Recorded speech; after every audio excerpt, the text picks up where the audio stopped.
Hello, nurse. Okay. Like Bugs Bunny? I don't know. I think it's Animaniacs. Yeah. Animaniacs. It is the Animaniacs. It's the brothers. Yeah. Just little pervs. Oh my goodness. Well, hello. Hi to everyone who is in the chat or the VOD or the podcast right now.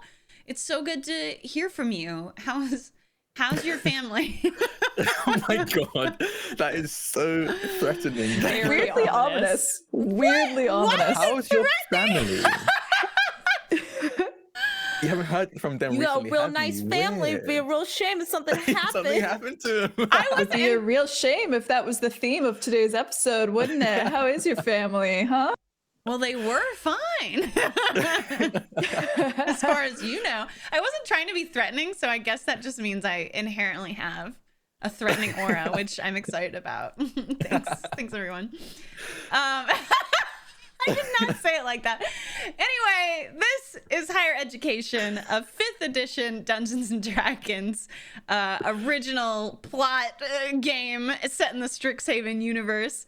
And we are brought to you today by some amazing sponsors. Our main one being Penny Dragon Games, but you can check out the whole host of our amazing supporters over at !sponsors at any point in time. You silly geese, do it right now. Go use the websites and give them your money, actually. The other thing I want to talk to you about is our daily goal. It is at the bottom of the screen here, and you can also do !goal in the chat. And if we hit that, it'll unlock a special bonus scene yet to be determined. But typically they're pretty juicy and lore heavy and likely gay, probably gay, yeah. Also, if you want to check out our content warnings, we absolutely want you to prioritize your health and safety first and foremost. So right now, our list consists of fantasy violence and gore, trauma, psychological abuse, death, and bullying. Please take care of yourself and step away if you need to. Hashtag likely gay. What else, darlings? Oh, that's not the button I meant to push. Oh, if you want to catch up on episodes, you can check out our wiki over on Obsidian Portal. I type up a adventure journal there every week. So if that's an easy way to catch up for you, there it is. You can also check out our new podcast, which you can get in the HE, !HE command. And that is going to be likely gay. That is going to be on anywhere you get your podcast apps now, even Google. Google let us in. They can't stop us. So go check it out there. The first 2 episodes are up, and the third one is being worked on. And the schedule is seeming like Thursday mornings is when it releases, but we'll see. I'm not a consistent person, and I make no promises. And then, of course, at any point in time, you can check out the !cast command to get a direct link to our cast members' social media. Hamna is not here with us today, but they're very much missed, and you should absolutely still support them with your whole bussy. But you know what? No one really knows themselves like themselves. So let's introduce the cast. Let's let them introduce themselves. Connie. Hi, I'm them, introducing themselves. Hello, I'm Connie. My pronouns are they, he, and she. I am all across the internet at by Connie Chang. That's BYCONNIECHANG. Tonight, or rather today, I am playing Mystagogue Stag Zul Graves, they, she, Goliath Barbarian for you all, and she has in her possession a spat rat. I repeat, she has a spat rat in her possession. That is a rat wearing little spats, who I love already, immediately, and whom Stag loves a lot as well. So I'm excited to see where the spat rat goes. I'm going to pass along introductions over to Liv. Hi, everybody. My name is Liv. I use she, they pronouns. I will be playing Cyril Lily Twill and Twirl on that ass, who uses they, them pronouns. Witherbloom student. Very small, very magical, and very fed up with the situation. I actually remember that clearly. Well, that's understandable. Oh, I should pass it on. I'm so sorry. Let me take the talking stick. Drac, please. Please take the talking stick, please. This is Jack taking the talking stick. Hi, I'm Jack or Draconics. You can find me on Twitter at Draconics. That's DRAKONIQES. I kind of shoot all over the place, so follow me there is the best place to figure out what I'm doing at any given moment. I'm playing Barigosh, she, he, they pronouns, and they are a Gorgon inventor. An inventor is a homebrew third-party class. Highly recommend checking it out. It's very cool, and it's by Kibble Tasty.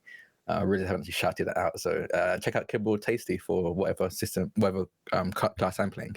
And they have a companion, construct, friend, I don't know, it depends who you ask, called Star, who is just a robot they built over the past 4 or 5 years, who stands about 7'2", and is just kind of vibing all the time by the constantly anxious, I guess, especially after the last episode, the anxious Barigosh.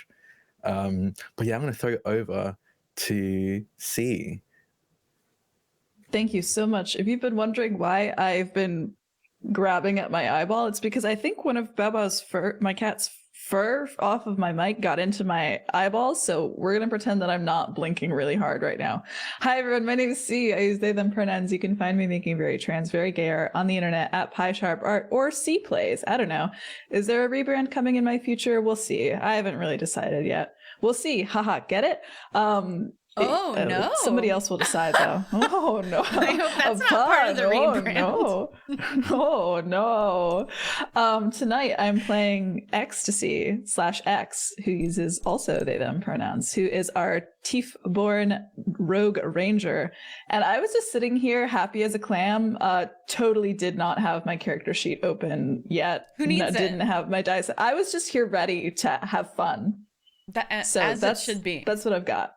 To be and I'm going to honest. pass it right back to you, to Vana. Thank you. And I'm Vana. I'll be your GM and producer and all such accoutrements. And you can find me streaming full-time here at twitch.tv/Vana, where I usually do the video games. And then we're here every Saturday at 3 p.m. ET, of course. Except for Christmas Eve, because we will be busy feeling lonely that day. And we won't have time to be here, so... the only other thing I want to say is if you want to retweet the going live tweet, I threw that link in chat. And if you ever want to tweet about the show, or if you have fan art or fanfic or whatever, and you share it on socials, I ask that you please use hashtag Higher Ed RPG. Hashtag Higher Ed RPG, so that we can find it, because we love hearing what y'all have to say and checking out the things that you create. Also, please tag me directly if you write a fanfic about Barigosh, because I just want to know what that would look like, honestly. Also, please tag any on not safe for work content. And just to be clear, please do not write fanfic about us, the players. Oh, yes, please no. Just the characters. So yeah, please write a lot of horny fanfic about my NPC Val. I think that would really endear her to my players. So thank you so much. Have you ever eaten soft shell turtle before, Vana?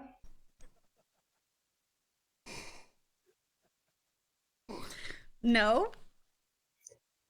I'm just gonna leave it at that.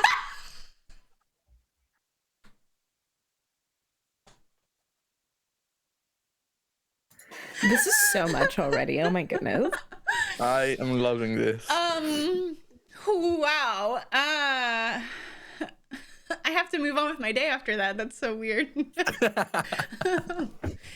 All right. Anything else from our players we need to remind people of or remind ourselves of? Be kind, everyone.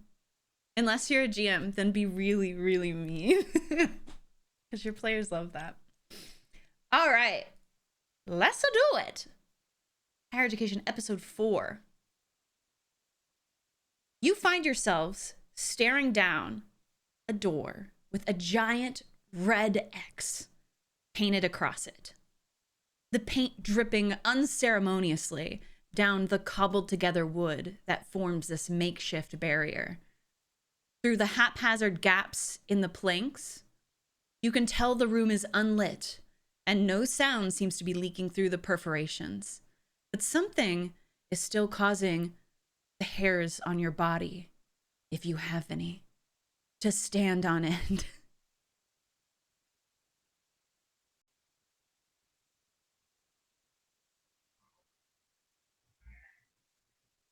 Stag, who's at the threshold of this door marked with the bloody red X, immediately the axe is out, right? Spat rats in the pack, axe is out, two-handed, and she's gripping the burnished wood of it with tight, calloused fingers.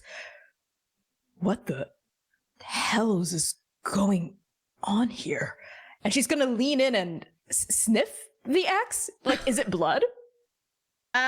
Give me what kind of check would that? Give me a Perception? A nature check? Survival?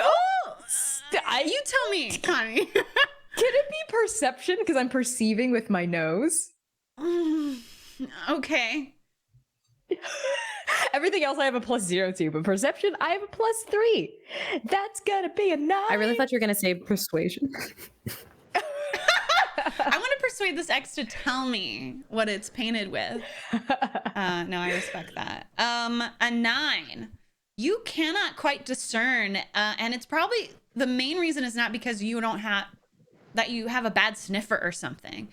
It's that whatever is behind the door is seeping through the wood and completely overpowering your olfactory abilities. What's the presence like? Like, is it gummy, sticky? Yes. Like, what kind of thing? Yes. Keep going. Yes? It's gummy and sticky and Yes. slimy? Yes. And mucus-like? Yes. No. Like, very slug-like? Wait, are you talking about the paint or the vibes? The vibe. Yeah, the yeah, vibes. all those. Yeah, all those. So it's like, I can basically see wavy, like, dark... Did you open the door? Or are you just... No. Oh, okay, yeah. But in my mind, Yes. like, it's yeah, like yeah. emitting waves List and some mucus. more adjectives. Slorpy, Yes. squishy, Oh my God. Yes. mushy, garky, What is larky, What is garky? morky. I'm just coming up with words okay, that sound like they fit the situation. Yes, all those things. Okay. Then Stag, after drawing her nose away very sharply, like she smelled like a piece of pepper or something, goes, "Ugh. Okay, whatever is behind that door is really mushy. Mushy. Yeah. Like a slug in a pile of Like a leaves. worm? Mushy like a worm? Oh. Ooh. Mushy like It has my name inside on of it. a worm. I guess so. Technically. It could just be a letter. It might not be your name. Well, it's both, isn't it? I think in that moment, True. Stag, you have a flashback to you and C, or sorry, you and to you and ecstasy in the bathroom. Oh no. I'm writing fanfic. I'm so sorry. Stag ecstasy. What did we just say, I'm Vana? sorry. I'm trying so hard. You flash back to a vision of you and X when they caught you songwriting in the bathroom, and it's like an echo of you saying, "X marks the spot," huh? I freeze. Apropos of nothing. Yeah, as that image just flashes through my head, and I look between X and the red X, and I say, well, if anyone's gonna open that door, if we're gonna open it, I think, X, you should decide. Because it is your name on the door, after all. Okay. X turns on their heel and reaches for the doorknob. There's no knob. Oh. It's a shitty door. X goes to reach for the doorknob, their hand goes out, and then that same like tiny flick of their tail of annoyance of like, why isn't anything working? Like, what a shitty door. Okay, will you chop it down with your axe then? I was waiting for you to ask. Drag. Bogosh puts up their hand. Oh, Baru Like, puts up their hand. Sorry. Baru puts up their hand like they're in class and just goes, have we tried just pushing the door at first before we like chop it down? Don't you know? Grand entrances are everything. And she swings the axe down and forward and tries to bust that shitty door down. Oh my god. Okay, so you absolutely no need to roll or anything. It is a shitty door, and with your just like pure, unadulterated, preternatural strength, you easily crack it in half. And there's this piercing and splitting sound that just sends echoes pulsing along the surrounding tunnels and just seems to like fracture out all around you for miles and miles. And what you see, the candlelight from the tunnel lights up the interior of this otherwise unlit and very dark space. And you can see a stagnant film, kind of like what we were describing before, Connie, of just the vibe of just like it hanging in the air, filtering your vision as if through some sort of funeral shroud. And through the fog, you can see rusted and deteriorated metal barrels haphazardly posed against the walls of what you recognize as a small alcove. So there wasn't really meant to be a door here. It's not really a room. It's more of a just a break in the pathing. Substances of various viscosities, colors, and stages of decay seep out of the barrels and pool in the center of the room, forming a volatile amalgamation of arcane waste. The caustic fumes reach out like tendrils of an alluring beast and bring all of you to your knees, one by one. Your heads go heavy as the environment around you flickers in and out of existence, mingling with familiar but abstract memories, environments, and deep-seated emotions.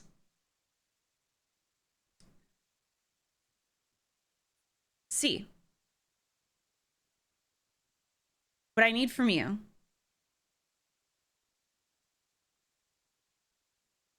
I need you to tell me the strongest emotion that comes to the surface of your psyche. The biggest emotion that is bottled up inside of you that you repress or do not allow to come forward, or perhaps have, but subconsciously have not recognized. Something you're holding on to for dear life because you think if you let it go, you don't know who you'd be anymore. Your options are fear, anger, hope, joy, or sadness. Sadness. Most notably, loss. Okay.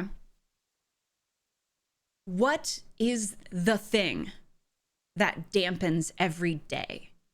A grief that pulls you down in the strangest moments?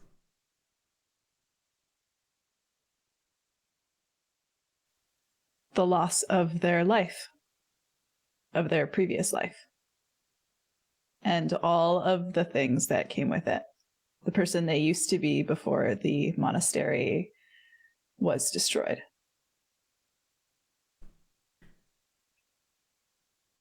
So take this idea and imagine what it would look like if it was filtered through a erratic arcane sieve.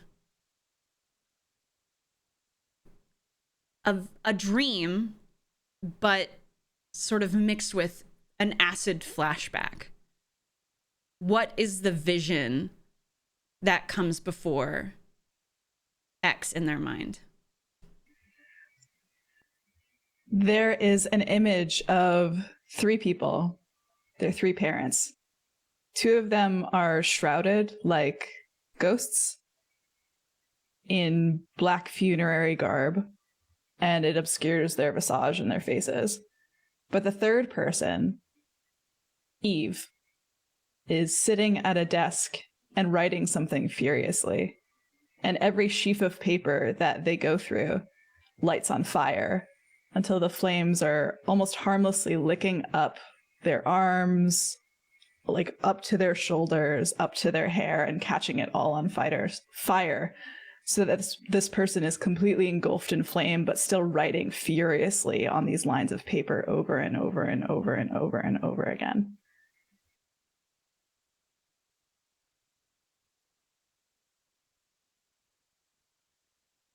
What happens next? Something unexpected. Maybe not even a part of that same memory.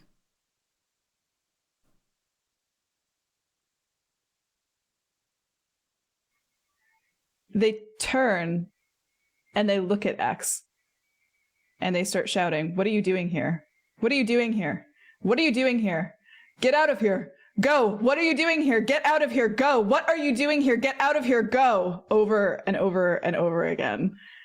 As the other two figures also face them, shrouded, but they become less like their other two parents and more monstrous, taller, with 3 spindly fingers, a crown of demonic horns as they grow larger and turn into something else completely not their parents.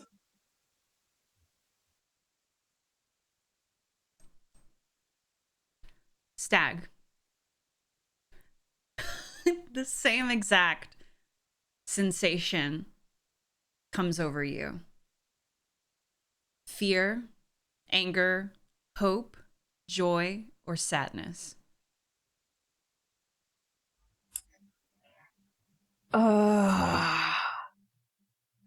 I think it is a dark, cold, heavy seed of sadness wrapped in so much rage. There's so much of it, like a bright, divine parhelion of anger cloaking the core. That is her grief, her sadness, her longing. And it's like these bright flames covering like an almost burnt up crisp of like a seed or something that if you weren't looking for it, you wouldn't even know was there. What, and I want you to name it in whatever way you want to. What hate are you harboring in your heart? And towards who or what? Oh my God.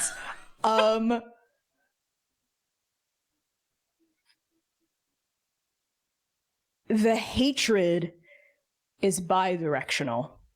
It shoots out like an arrow toward the exterior of her soul, and it points in 3 directions.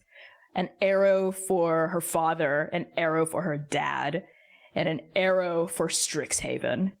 And it's so strong. Like these arrows are kind of like spears coming out like through the middle of her, trapping her in place, suspending her in a void. And each violent anchor, which drips with her own blood, is tethered to these 3 different points: her dad, her father, Strixhaven. And the 4th arrow, which is the most serrated, the most barbed, and the most painful, is pointed inward toward herself. And that hatred drives deep, deep, deep, past vein, past artery, past gasping clusters of nerves and brain matter into the very pit of her soul and roots her against that seed of grief. Her self-loathing, her hatred, her sadness, her longing, her rage, pointed inward and shooting outward at once.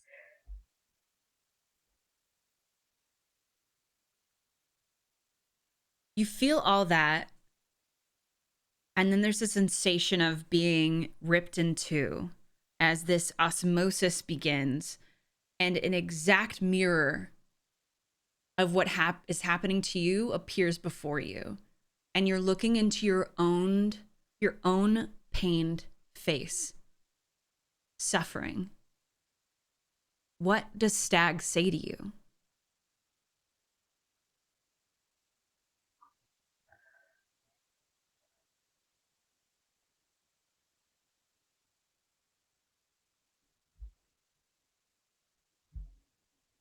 They'll never love this.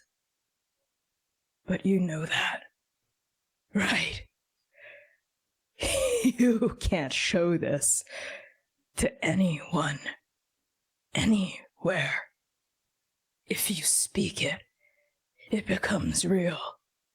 And what's real can die. And that death will be painful. So you have to hide me. Deep inside where light cannot reach. You have to cloak me. Stag, you have to cover me like a hand over the blade of a naked dagger. If they cast their eyes upon me, I'll die. So keep me safe, inside, and never speak my name, which is love.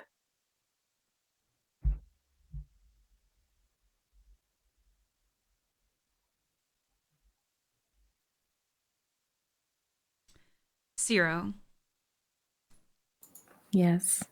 the same sensation occurs to you in the middle of this lineup. It hits you a beat later.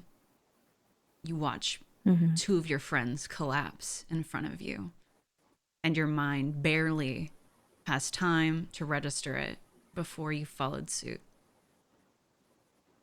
So which is it? Fear? Anger? Fear. What are you most afraid of in this world? Oh, goodness. I think fear has lived in the pit of Ciro's stomach nearly their entire lives. It's a beast that is eating them from the inside out every single day. And it has grown with them.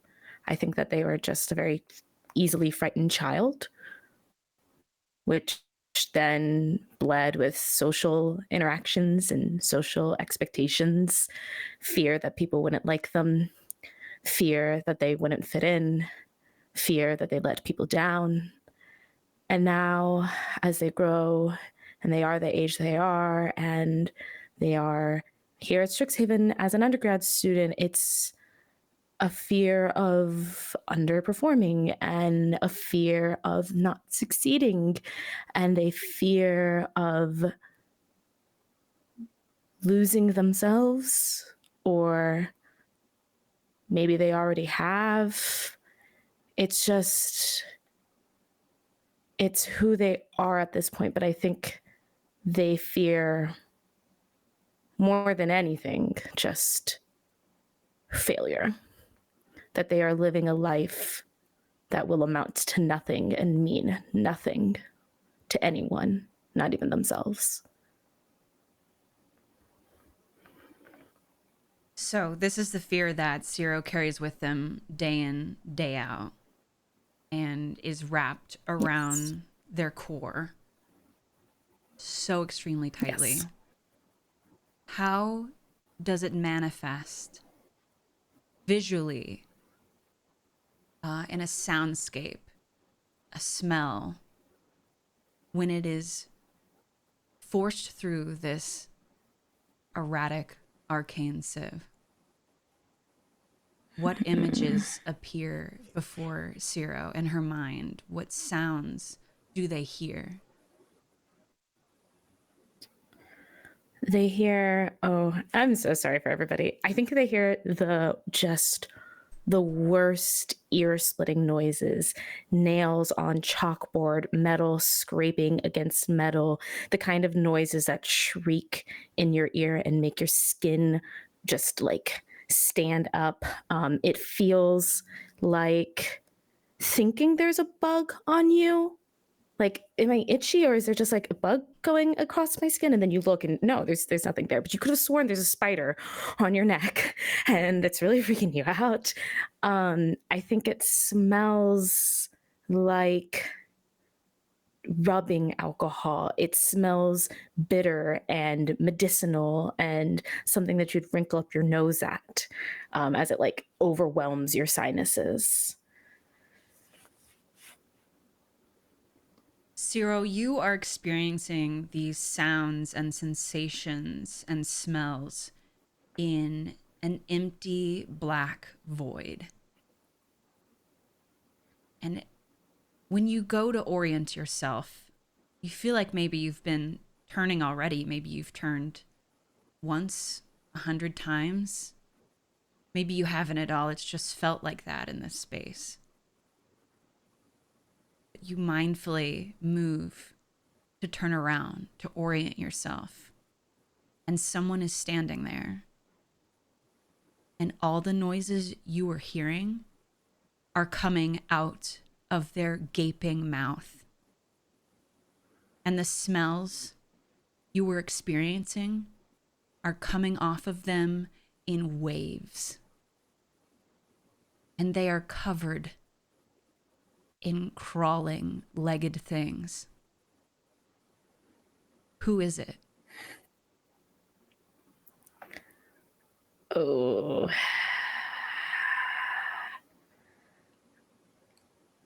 If I may, I think it's a shifting face.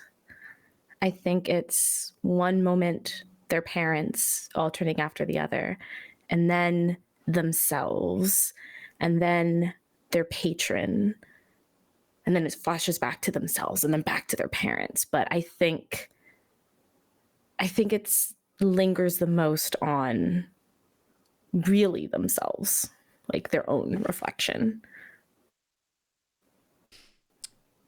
And that figure with your face, its mouth unhinged like a cobra's, is coming closer and closer to you.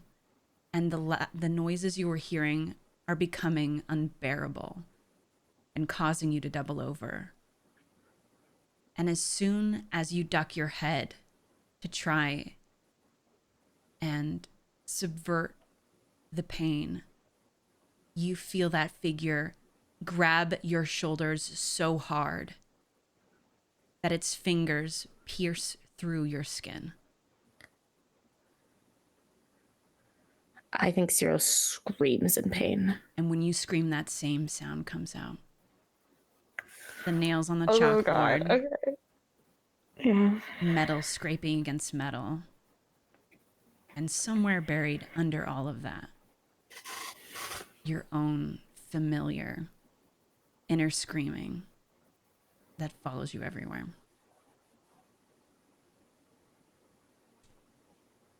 Baru. Last in the lineup, you watch one by one the rest of your party collapse into the room. And you have a couple extra seconds to move forward to look in, but not enough to gather your bearings before you are also lost to this arcane fever dream. Fear, anger, hope, joy, or sadness.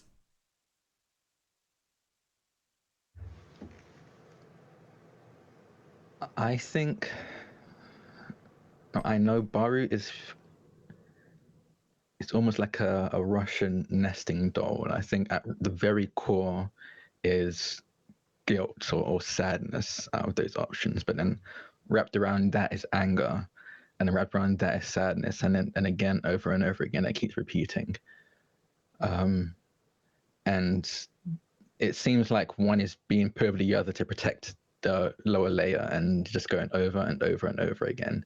But it's very core. It is very core, almost like in the iron core of a star is sadness and guilt.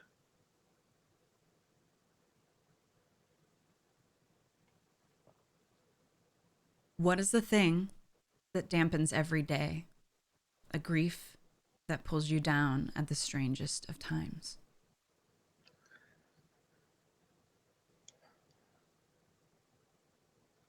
I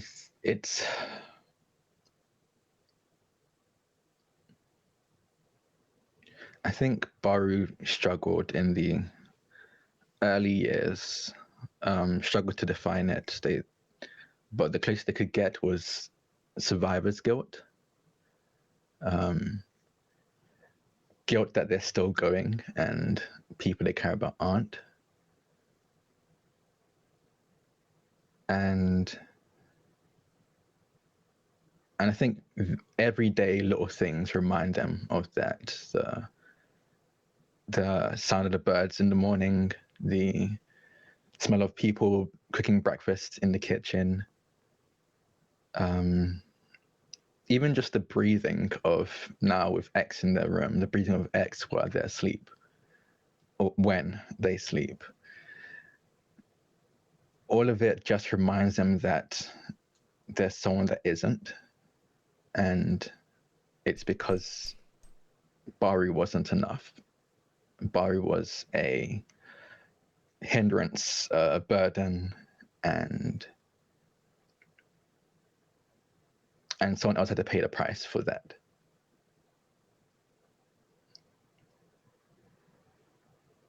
So this guilt and these memories and these triggers are put through a meat grinder, essentially. And what comes out of it is a semi-definable amalgamation of visualizations and inner thoughts and the words of others.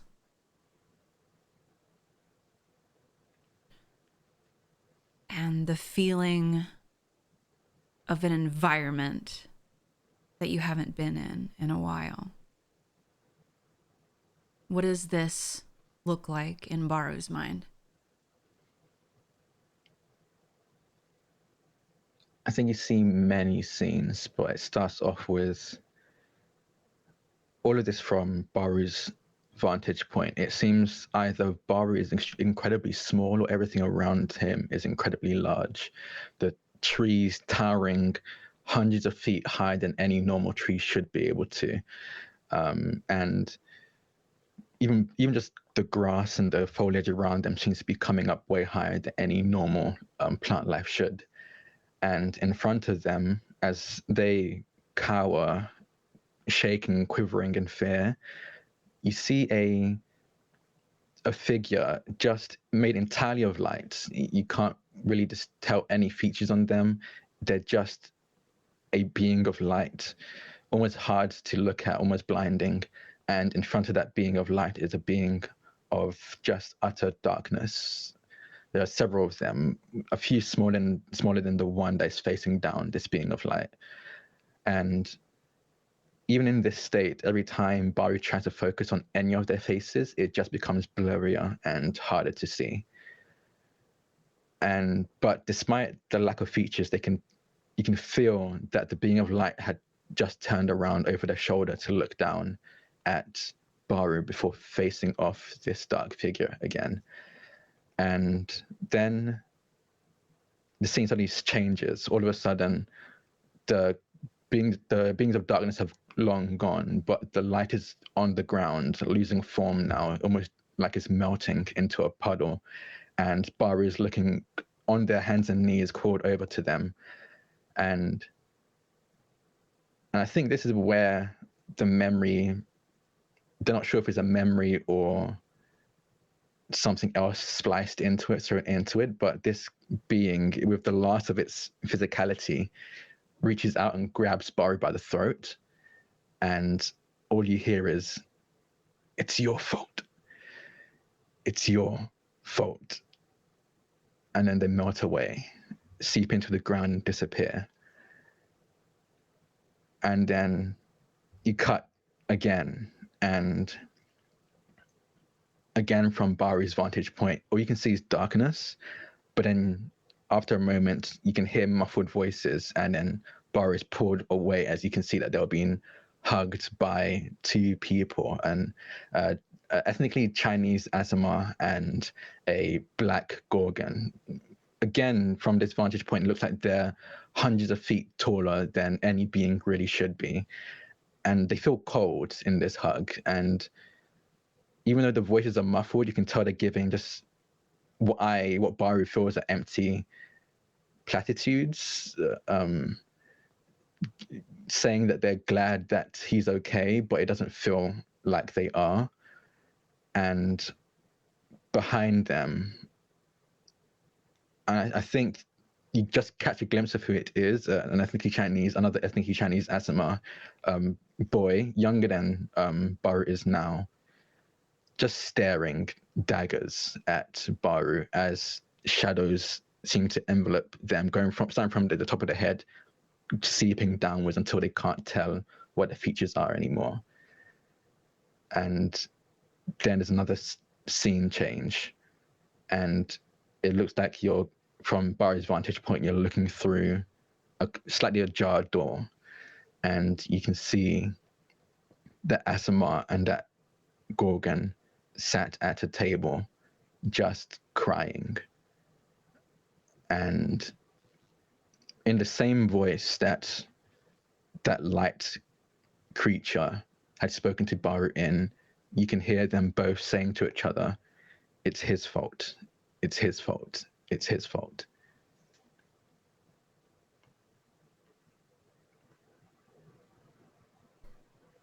You turn away from the crack in the door, and directly behind you is the figure that was slowly eaten up by the shadow.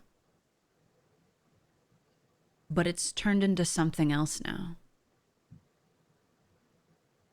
What is it?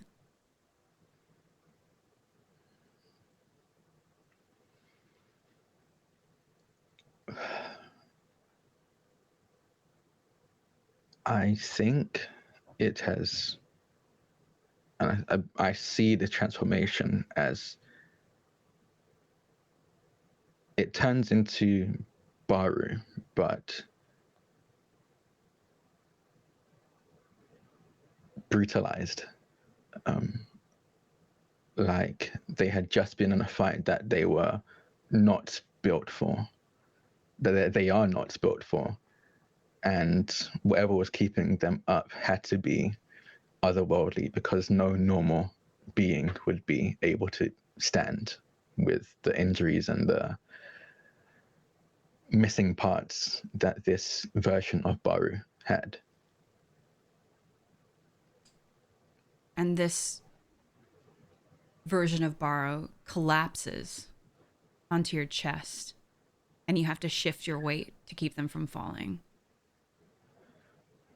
And right up against your heart, they turn their head to look into your eyes, and they say something. It should have been you.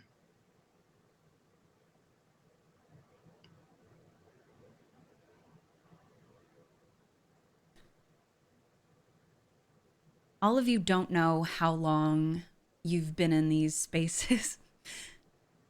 We okay?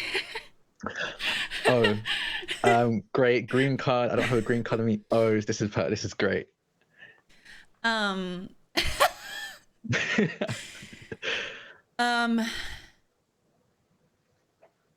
don't know how long you've been in that space. It could have been 2 seconds, 2 minutes, 2 years. But around the same time, all of you seem to come back into your bodies. And you feel hung over on an astronomical level, like you experienced a dozen benders all at once. And this is the aftermath. And your return to consciousness is groggy and blurry, and the noises around you don't quite make sense, and eventually you can recognize the drip of the sewer and the echo of nothingness.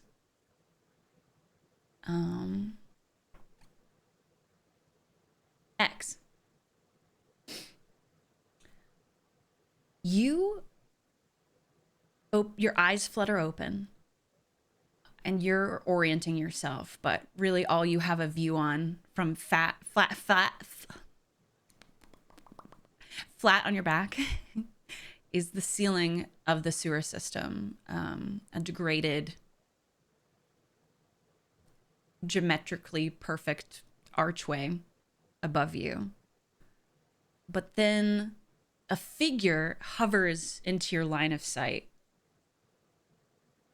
And it's sort of shaped like a dog, but also a rhinoceros. And it doesn't have any eyes on its head. It just has this maw that opens up in like a sliced smile, and teeth that overlap and are just jutting out, whether its mouth is closed or not. And then you see two tentacles come into view, all those as well with spines on the ends. And then at last, a third tentacle whips around and you see 3 pairs of eyes. And they blink at you. What do you do? I will say you're a bit immobilized right now. That's fair.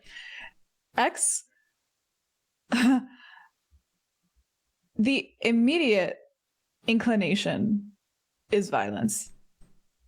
Because, and not violence for violence sake, not violence in rage, violence as habit. Violence as instant instinct. There is no fight or flight response, there's kill response. That's the only thing they have. Okay.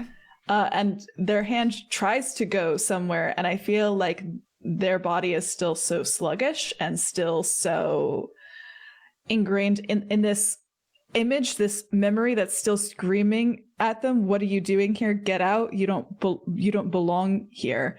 And I think the words actually fall out of X's mouth. You don't belong here.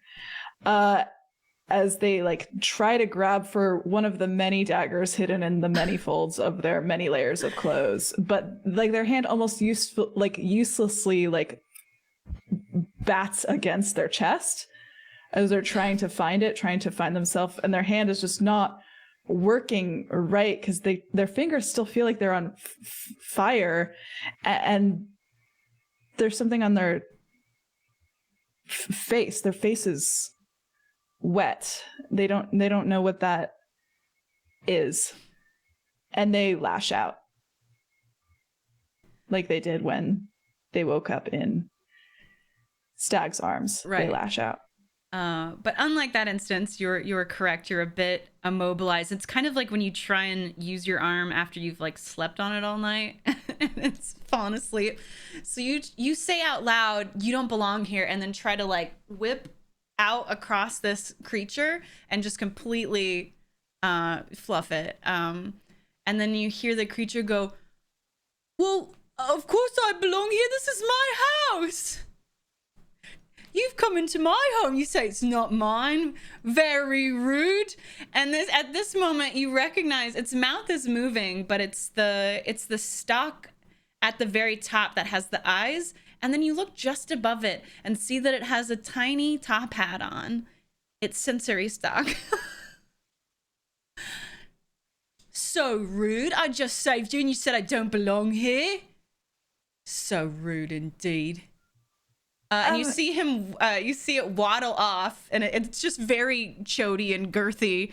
And it waddles across this like makeshift bridge back over to the door that's trampled down, and it's still gaping. But you can see him slowly using his barbed tentacles to replace it the best he can, even though Stag cracked it in half.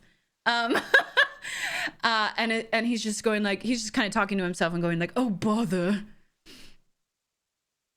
By now, the rest of you are also come to enough to say something, but probably not attack anything or something.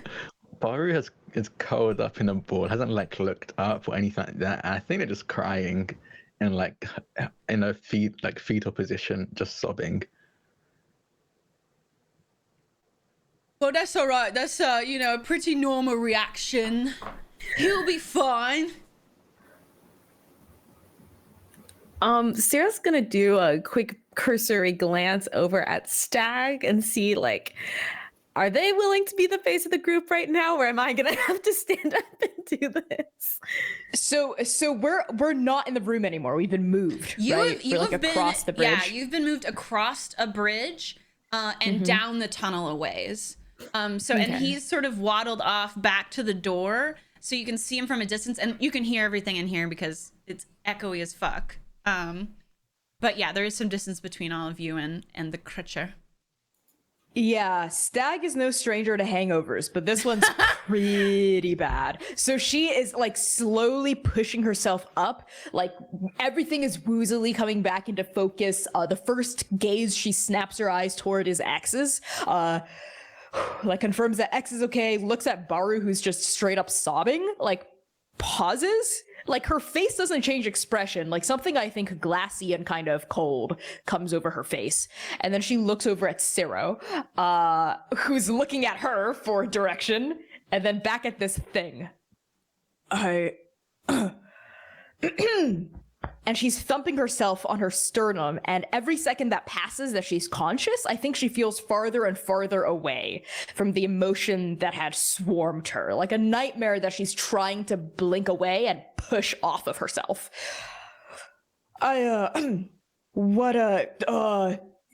Excuse me, is that, you said you live here? Are those your barrels?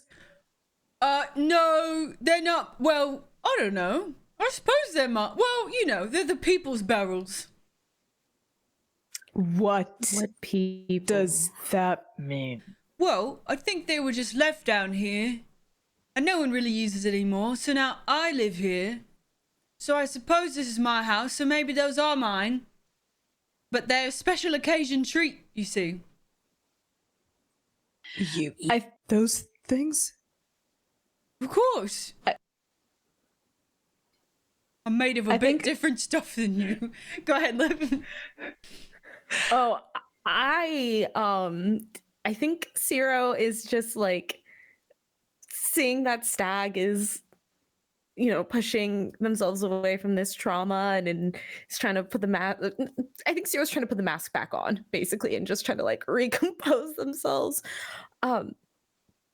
You saved us. Thank you. Well, you're welcome. Thank you. Dave. You were asking my name, right? I am. And good. Sarah like tries to adjust themselves. I think they look ragged. I think they look absolutely ragged, still covered in shit water. Well, maybe not covered, but still just not okay. But they're doing their best, and will as if like to recenter themselves, does like a very courteous little bow, because you just got to grab onto whatever you can when you're going through trauma. I'm Ciro Lily Twill.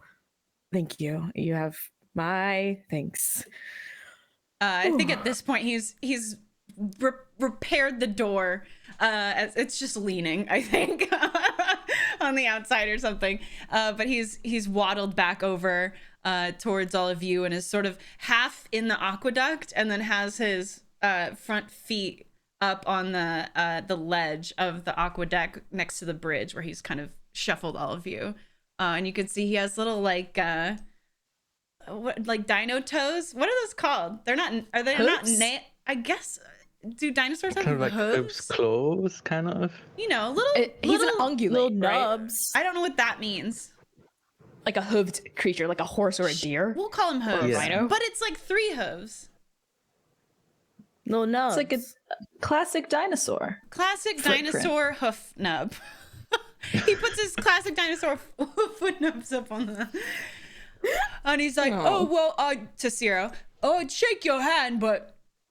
And then indicates his tentacle that is just covered in vicious barbs. I thank you, Dave.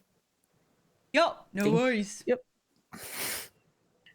I think there's a thump as X kind of slams their body into the back wall, like behind them, where they are very obviously struggling to stand up, like kind of like they're drunk, like tottering on several limbs, and they just kind of smack into the wall, and their tail curls again, and they are like pulling themselves up and trying to draw their bow. Their like hand is shaking and like going toward their little what is this called? Bracer. A bracer, and they pull like a wrist. long a wrist.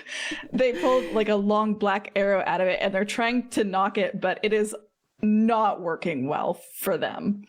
As they're still like so out of it that they are trying to attack this thing, but it's going about it very slowly and very poorly. I think Dave sees this and very gently uses one of his tentacles to just sort of pick the bow and arrow out of your hand and just set it just out of reach of you.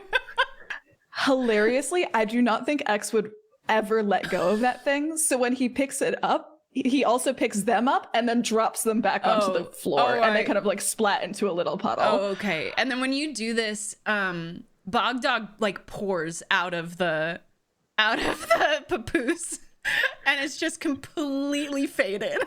Like, What was Bog Dog's inner memory? What was up with Bog Dog? maybe that's the gonna bonus ask the same scene. thing. Maybe that's the bonus scene. Exclamation point goal in the chat. Exclamation Support point us, goal, and come we'll on. support you.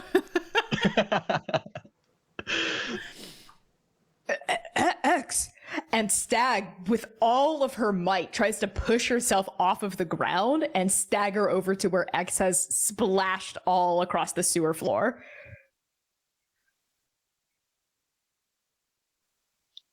If you get close to them, they try to slash at you with their dagger. Is it like a really slow? Yeah, they're like, Yeah, it's like two babies very trying to slap each obvious. other. Yeah, because Stag is also like staggering, like she's just going, X, hey, ow, stop, wait, hey. no, it's okay. you don't belong here. In the sewer?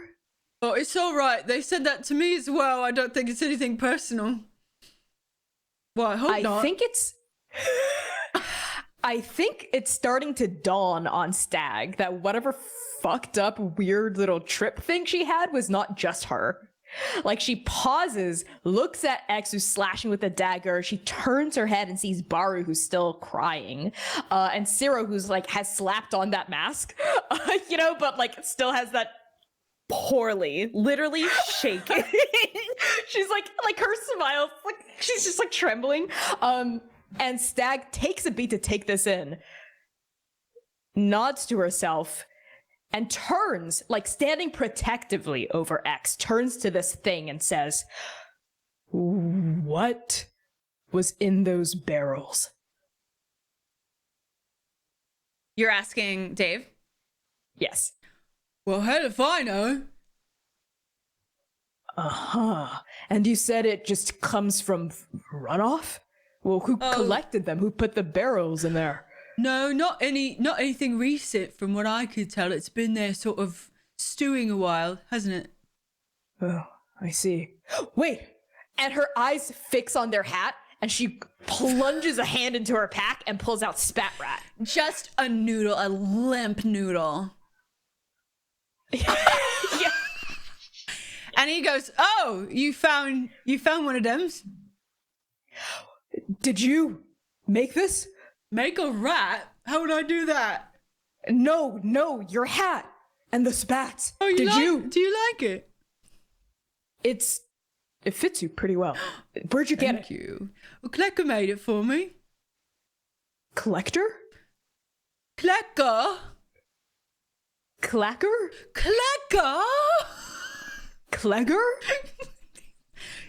I can't Stag spell. is racist against I can't spell. UK. So I don't know how to spell it for you. But it's like when you sound that clicks, click, Clicker. and then when you go, oh, clicker. Cligger. Oh, a consonant. Add a consonant.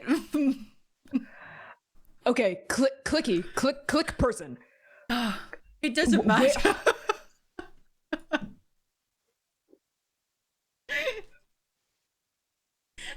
I've added it to live chat if anyone is not doing a bit. Me and Liv were like, oh. I'm not okay.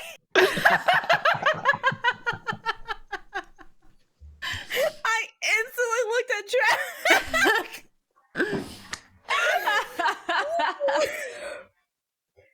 Clecka. Yeah, that's it.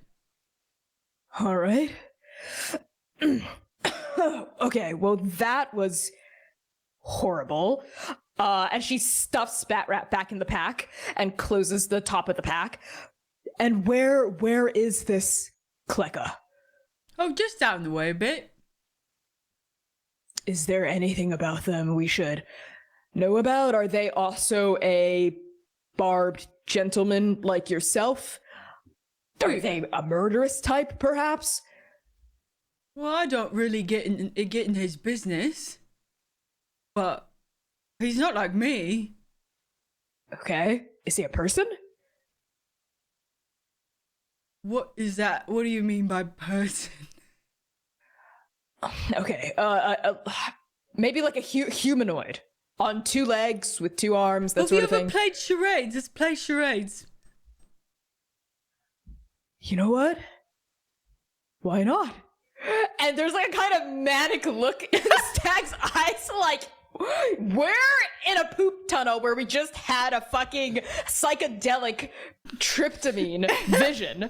Why not? Why not play charades with this rhino dog tentacle thing?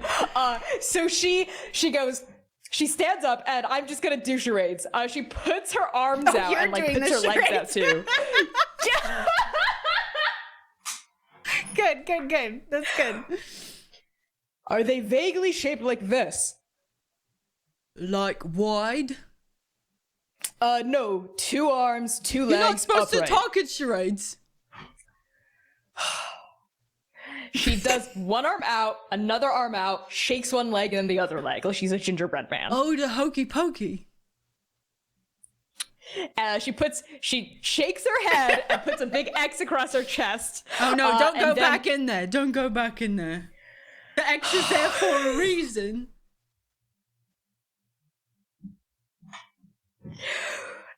And then she takes out her axe, stumbles with it, and like sort of swings, like rah rah. Huh? Oh, a belligerent. Is a belligerent. Did I get it right? No, okay. She puts the axe away and slumps against a wall, dejected. Oh, are we done? Well, I'll go. With the tentacles, it does like the movie.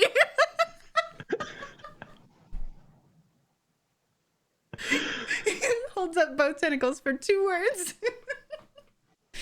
I'm just kidding. Movies aren't real. But the hokey pokey is. It's canon. Yeah. That's canon, yeah.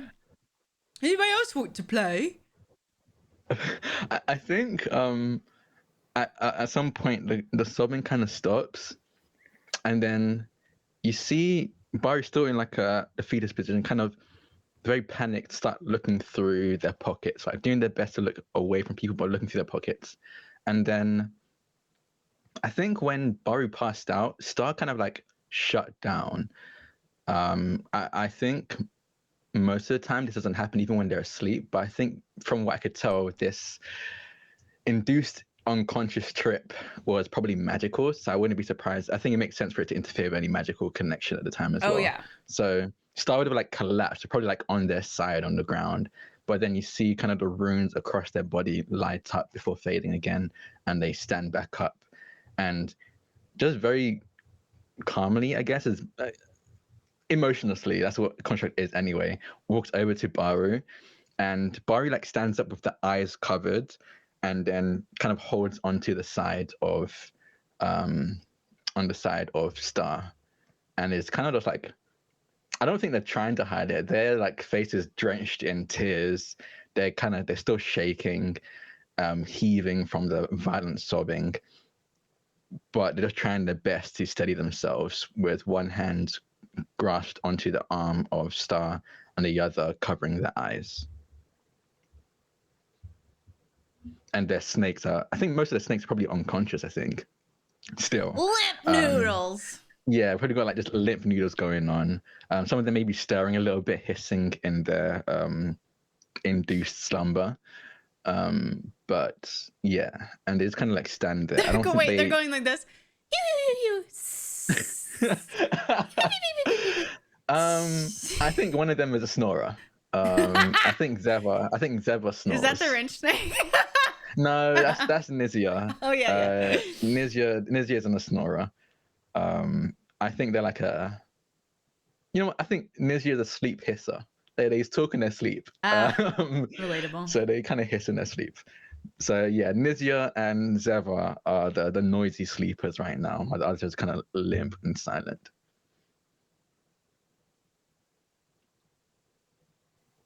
X, I think, has turned away from violence and is now X has turned over a new leaf. for the time being, they're no longer trying to kill anyone after Stag's back was kind of like their, purview for a moment. Oh my And god, they're still did Stag's butt cure you? Yes. Full yes. But X has kind of like grappled onto their bow and is now frantically praying now. And these like clipped phrases of infernal and draconic both. I know Baru speaks draconic. Yes. So they're like little fratches of like they seem to be frantically praying about bones. Like something about like bones guide me, like something like little snatches and little phrases like that. And they have like their bow like pressed against their forehead, and they are like muttering to themselves a little bit before they kind of finally seem to have gotten a grip on themselves. Losing control that much, I think, has rattled them drastically. And they're now like, like when you trap a cat in a cat trap or something, and like once it realizes that it can't, like trap it, like spay and release, neuter and release kind of thing. Like not all of us are like farm boys. Well, it's like once the animal has realized that it's in a cage and it can't fight its way out of the cage, they'll just kind of like sit against the back of the cage and look at everything with really wide eyes. That's what X is doing. But we're all familiar with giving up, right? Yeah. Yeah. Okay. Good. Yeah. That's what they're doing.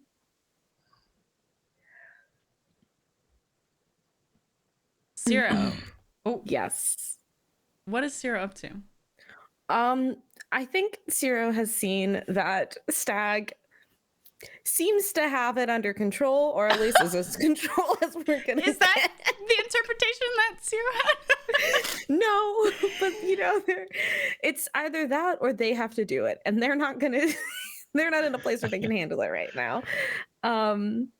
So I do think that, God, I think they're looking at everyone else, getting just like a read on how the other two are doing. And while they definitely want to go and talk to X, I think they're a little afraid too, quite frankly. I think like you see Zero take a step And if like X reacts in any way, so it's like, never mind. I'm like, never mind. Just takes it all back. Yeah, their eyes like flick toward you, you know, and then stay trained on you. Like they don't blink. Yeah, no, I'm good. I'm really okay, actually. So I think instead Cyril will go to Baru, and just like sit next to them and just, I don't know where we're going, but I think we need to go. Baru suddenly nods very like erratically and just goes, yeah, yes. Yes, I want to go. I think we should go. Do you have a cloth or Cloth? I think Yeah. Sarah takes out like a handkerchief. Oh, it's They seem like it's that type. wet. I don't think Baru cares at this point. Yeah. Poopy water wet. So still one hand covering it, let go of Star and take it, and they wrap it around their eyes before looking in the general direction of Ciro. Just goes, thank you.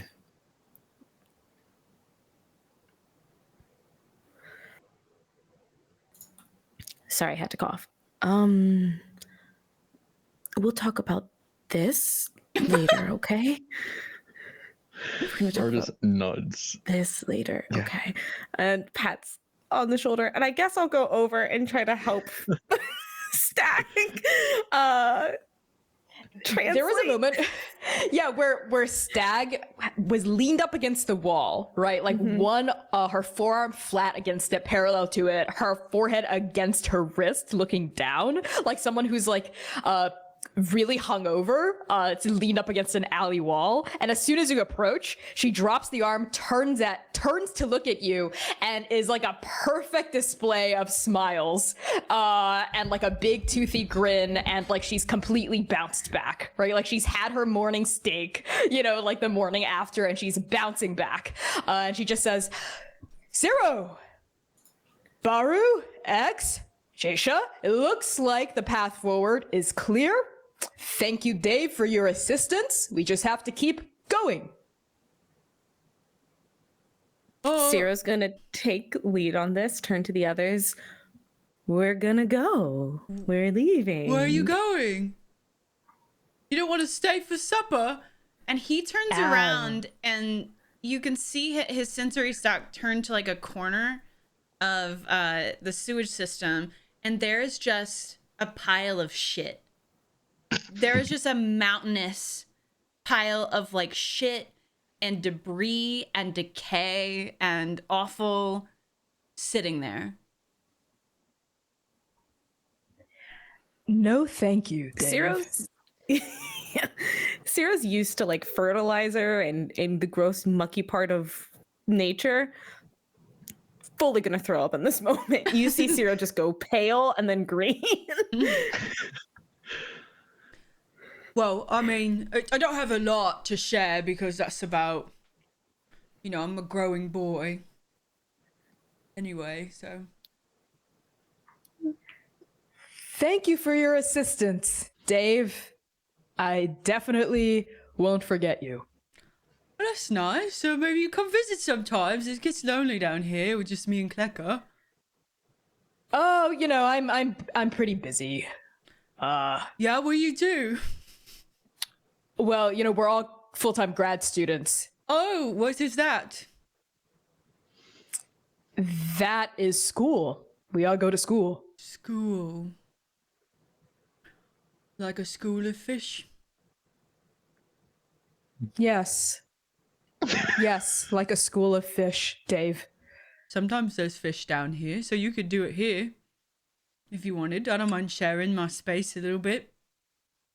I'll get back to you on that, Dave. This entire time, Stag has been moving down the sewer system. So she's like, I'll get back to you on that, Dave. Where are you going? I'll make sure to do that. Yeah, Okay. What's everybody else doing? I'm gonna be following. I think I've grabbed onto Star's arm again. Star's gonna be leading me, following Stag. Okay. Sierra X, what's X. up?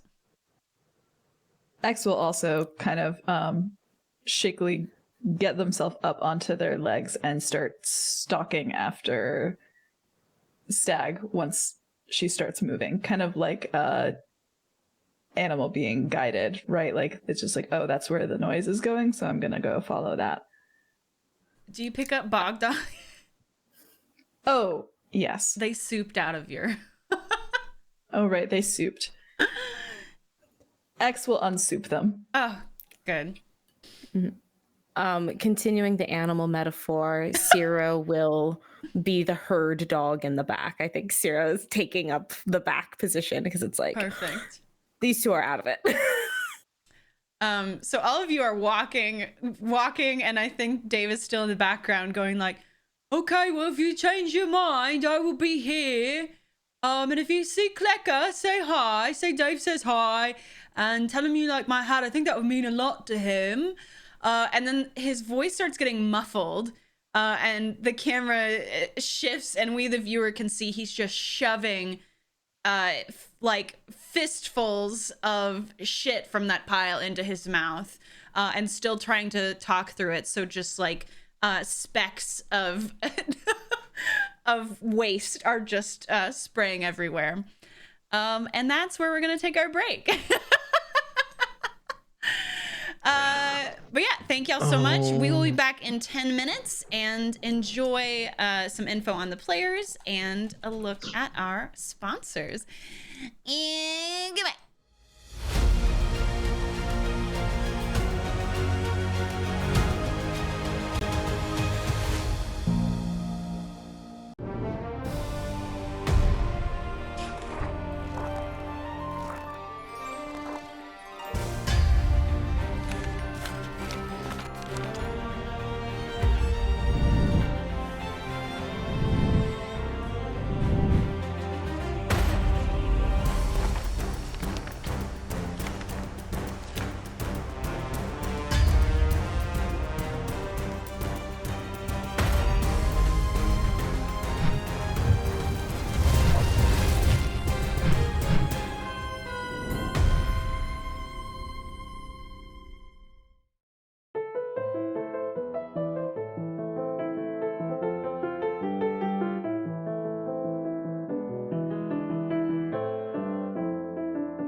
You are back in your line, trudging down the passages of this sewer.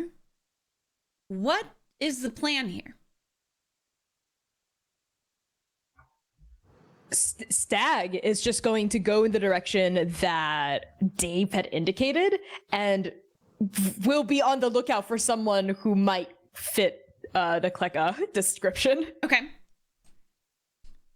Everybody else, and let me know. And then just a reminder that it's like there's these paths, there's random bridges, and then there are a series of of other doors that you're going to pass while you're traveling.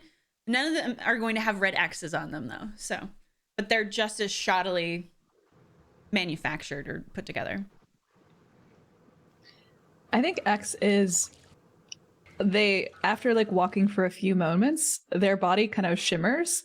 And they actually cast Disguise Self on themselves as like this, their skin almost ripples, kind of very Mystique core a little bit as these like scales run down their body. Yeah. And the person that is left in their wake is a like air ganassi person with like light blue skin and this really, really long straight white hair. Their eyes are still like X's with the black sclera and the black pupil with the ring of white around the iris.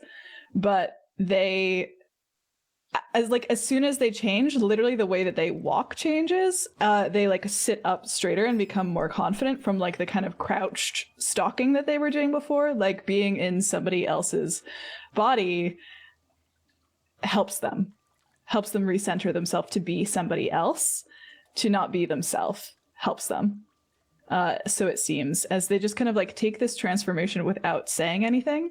And they are now like starting to peer down some of the corridors, looking for ladders leading up, looking for signs of life, keeping their ears peeled and their like extra dark vision, looking out to see like deeper into the dark to see which direction we should be going to either find an exit out of here or to find where all of those spat rats were running off to. Just the babies. Have you taken this form in front of anyone before? No. Okay. Do you try to do it so nobody notices that you change Not necessarily. forms? I know Ciro is behind Ecstasy, is kind of like leading the group. So Ciro would definitely just see X doing this, but it's very quiet magic. Like they literally just step into somebody else's body and keep moving like nothing has changed. So it's a surprise, but it's not to the rest of you, but not a one like, not one that's like, oh, a complete and utter stranger is here and we're in danger. Just like, oh, X can do that and is doing it now for some strange reason. Yeah, they're still wearing their own eyes. That's such a horrifying thing to say. Thank you. You're welcome. Baru, what are you doing? Baru's still got the handkerchief wrapped around their eyes and just holding on to Star's. Is this the forearm? That's the forearm, right? Yeah. Yeah, just holding on to Star's forearm. Star has their own vision. They don't have to see through Baru or anything. So as long as Baru gives them the mental command of follow Stag, which they have, they will just continue to follow Stag. But you just see Baru with this awful, murky handkerchief that they borrowed from Ciro, wrapped around their eyes and looking down, like aimed downwards at the ground as they kind of walk. They look like, honestly, they look like a young child who's just finished crying, holding onto their mother's hand right now as they're walking through. Ciro. Yeah, I think. Oh, yeah, go ahead. I was just gonna say, I think Stag maybe reaches like a fork in the sewer tunnel or something, because there's tons of different tunnels branching off in various doors. She pauses and she starts to turn around to address the rest of the crew. All right, so I think our vote should be what? Who? You? And Stag like reaches for her axe as she sees Axe. What? Who's that? Who? Huh? Who are you?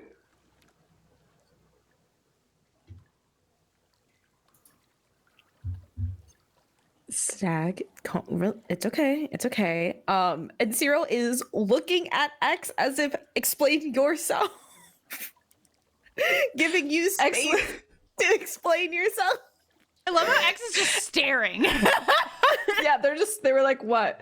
X looks between Ciro and Stag, realizes that they should say something, and they go, oh, this makes me feel better. Oh my god. X? Yeah. Yes. Oh, okay. It's okay. Got it. They casted a spell. Oh, I thought something like happened, like someone replaced them or something, and it's just okay. I understand now. All right. If it's sort of like Baru's rag, X's Aragonasi, sure. Whatever you need. But Stag keeps the axe out and just holds it in front of her now, like two-handed. Not canonizing Baru's rag. Not this. I mean, that honestly is what it is. That's what they're seeing. Oh my god. Cyril thinks about telling Stag to put the axe away. Besides, no, we're not gonna do that. We're just gonna let her be her. So you were saying about directions and a vote? Yeah, there's just so many different tunnels, and Dave's directions weren't exactly very clear. And I think Spat Rat's still a little out of it to be able to help us find the way. I would agree.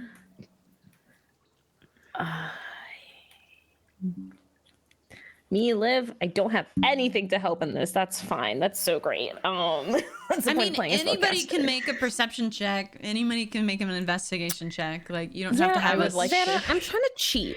Well, it's not cheating, Liv. That's how you play the game. You know what would be cheating? Is I don't look at your spell list. Just use a spell you don't have, and I won't know. Oh, wow. I have a spell Stat called casts locate Figure Out creature. Stewards. Easy. Shut the fuck up, Connie. I cast win the game. That's right. Oh, how does that one work? That's a cantrip, weirdly enough. It's weird. You just tell us. Yeah. How funny. The wildest thing, it is a cantrip, and it's unlimited. I can use it as many times a day, as cantrips are. I know what a cantrip is. I can't believe you just did that to me. No, I realized that I was being redundant, so I made fun of myself. You're perfect. You don't You need just to change. live-splained me. Yeah. Yeah. What do you want to do? I'll roll Anything? perception. Oh my god! All right. Yeah, can I also roll perception? Y'all do whatever you want. Yeah, I failed. I rolled it for Star, because Star is obviously blindfolded. And Star's a -3 in wisdom, so. Whoops. I rolled a natural 20. rolled I a- am cheating. You are cheating. No, I did legitimately That's- roll a natural 20. I'm just shocked. That's incredible because I rolled a natural 1. Oh, no. Wow. I haven't rolled a natural 20 at all this entire game, so now it's finally my turn. And now you, who gets them 3 times a game. Connie. We switched luck. Yeah. I rolled a 17. Both very good. Both very good. See, not so much. See, I think what happens to X is they have an acid flashback, essentially, from the chemicals, the arcane chemical waste dump that they were just exposed to. And one fragment of the trip that you went through appears in front of you. And for a moment, you think it's real. What is it? It's like coming down the tunnel is like a shouting voice saying like, get out of here, which makes X, I think, just jump like slightly sideways, like they've heard something down the hallway. And as they do, they cycle through like 8 different people. Like their whole form just kind of glitches where it's like do, do, do, do, do, do, do, do, do, before actually just like dispelling and landing back on themselves. And they look wide-eyed and shocked, and they are kind of like their hand is shaking a little bit and like again kind of gripping the hilt of their bow, as they seem to look and realize it was just whatever that thing was initially, and they don't quite say anything yet. Whoa. X, are you okay? No. Right. Well, you know what, everyone? It's been a hard day. I think we can all agree on that. But at the end of the tunnel, there's someone with a weird name who's gonna give us some answers. And I don't know about the rest of you, but I know that's gonna make me feel a lot better. So we just have to reach that person, get the goddamn answers we came down here for, and then we can go back up and not smell like poopy doo-doo water. Oh, thank God.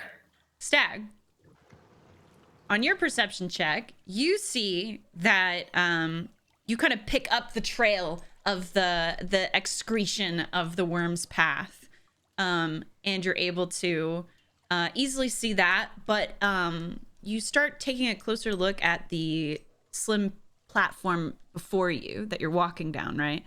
And you are able to see multiple footsteps that have been kind of left in the filth. I think with perception, you can't really discern whose they are, what kind they are, or anything like that. Probably just need a survival for that. But it does look like personoids have been down here. Do you want to do anything about that? Say anything? Yes. Okay. Yeah, definitely. Yeah, I'll pause with my axe still out and squint and look down and try to see where the footsteps are leading. Like, I'm going to try to follow them down a tunnel and how recent they look.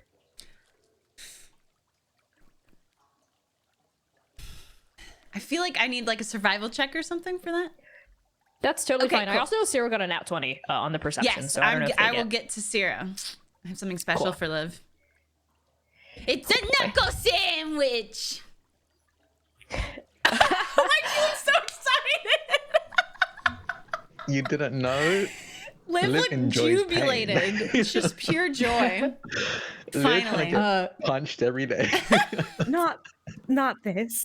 Not this. Jack, please. Mute your mics. I got a 6. Oh, that's bad. Yeah, you don't know. Yeah. You're like, they're recent, but also old, but also fake. Yeah. Stag has no idea. She just knows they're there. Yeah. But you definitely can discern a direction to and from. There's not a way for them to spread out, so it's pretty clear to you.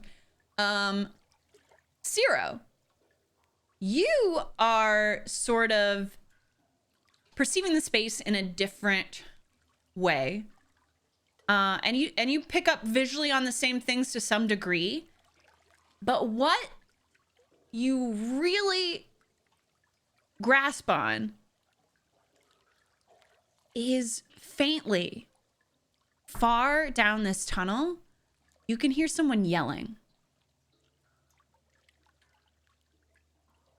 Okay, is it clear enough that I could follow it? I think you can get a sense of direction from Okay. how it's sounding with your ear sort of tuning to it.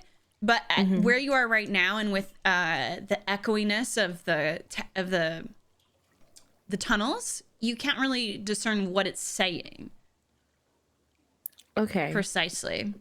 Maybe a word every now and then, but the rest of it's kind of like a TV in another room, you know? Yeah. Music from the party, but you're in the other room. And no or one whatever those invited playlists you! are. Yeah! I remember college. No, Vanna, I would have invited you to my parties. Yeah, well, I would have gotten really drunk and barfed on your rug, so joke's on you. Me too. Oh, me and Liv shaking hands, throwing up on the ground. Yeah. Yeah, no, I think Zero will try to get the others' attention and with just like a simple, like, I think I hear something, but they're gonna just start wandering in that direction already. Zero's going to just like start wandering down, afraid that they would potentially lose the trail. So, you have a marching order already. I believe stack. Well, they are stacked. Stag's in the front. So do you like step around them, or do you start flying and kind of passing over the waterway, or what's the solution? Or you fly over them and like how do you? I'll fly over them in the waterway. I know there was a formation. We're not doing that anymore. I think I found the way, so I'm gonna go. Perfect. Whoa. Cyril, where are you heading off to? This way. And does the way follow the footprints I found? Yeah. Okay. Yeah. Then Stag nods and says, all right, looks like we're on to something. Come on, cheer up. We're going to reach the end of this tunnel and there's going to be a big pot of gold. I think it's just gonna be an angry person, but maybe. Well, if it's an angry person, at least we can be angry back. And she like sort of grips her axe, and you get the sense that the axe is to Stag what the disguised self and the bandana are to X and Maru. Yeah.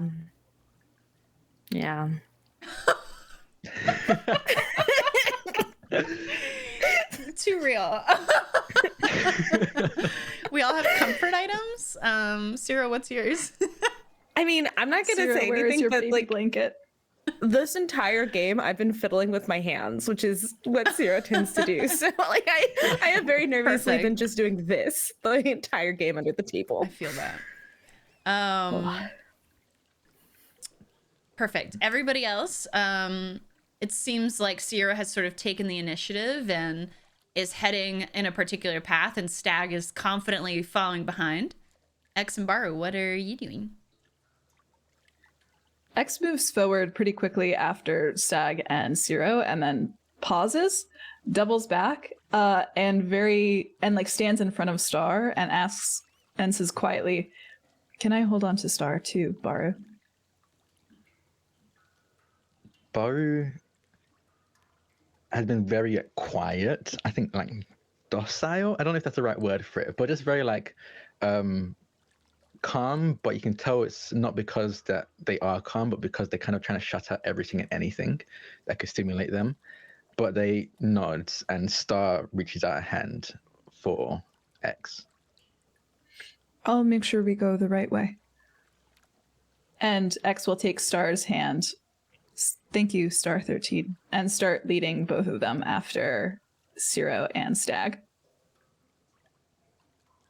Perfect. So as y'all are walking or hovering down the sewage passageways deeper and deeper in this sort of like catacomb beneath the university, you see more and more pockets of those candles that you saw when you first got in. They're becoming more frequent, and the light is becoming less dim by the consistency of them. And eventually you get close enough that all of you, without issue, can pick up the yelling. And it's a voice saying, what were you thinking? And it's echoing off everything. There was no heads up. I could have died.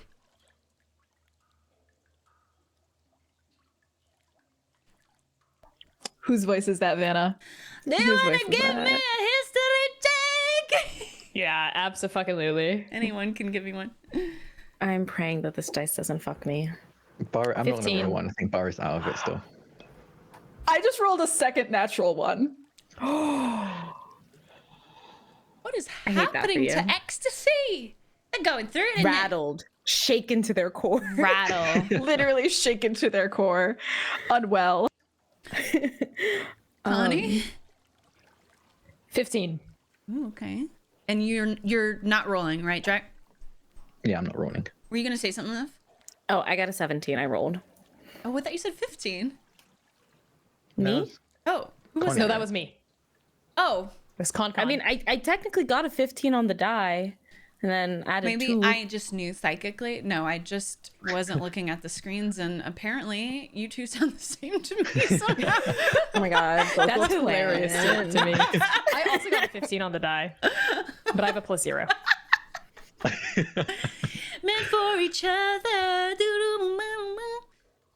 If you got over a 10, you recognize this voice as Chorus,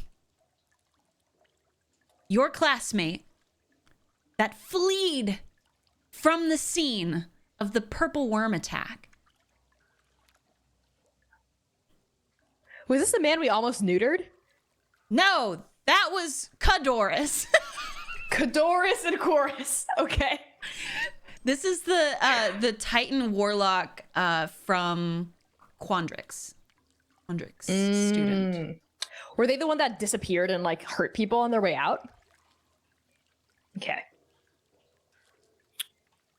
Does anybody inform? And Stag is running down. She's raging. Bonus action rage. Like the ghostly stone lion like roars off of her shoulders. And she's just running toward the source of the noise. Amazing. The only What's thing everybody Zero else? does is move out of the way. What does everybody else do? I think all of you maybe by now understand the correlation of the yell and the other yell. Yeah.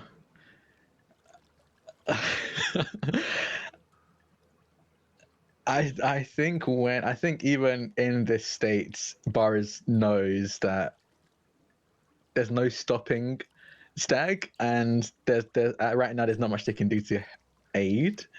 So it's gonna follow, I guess, oddly calmly behind.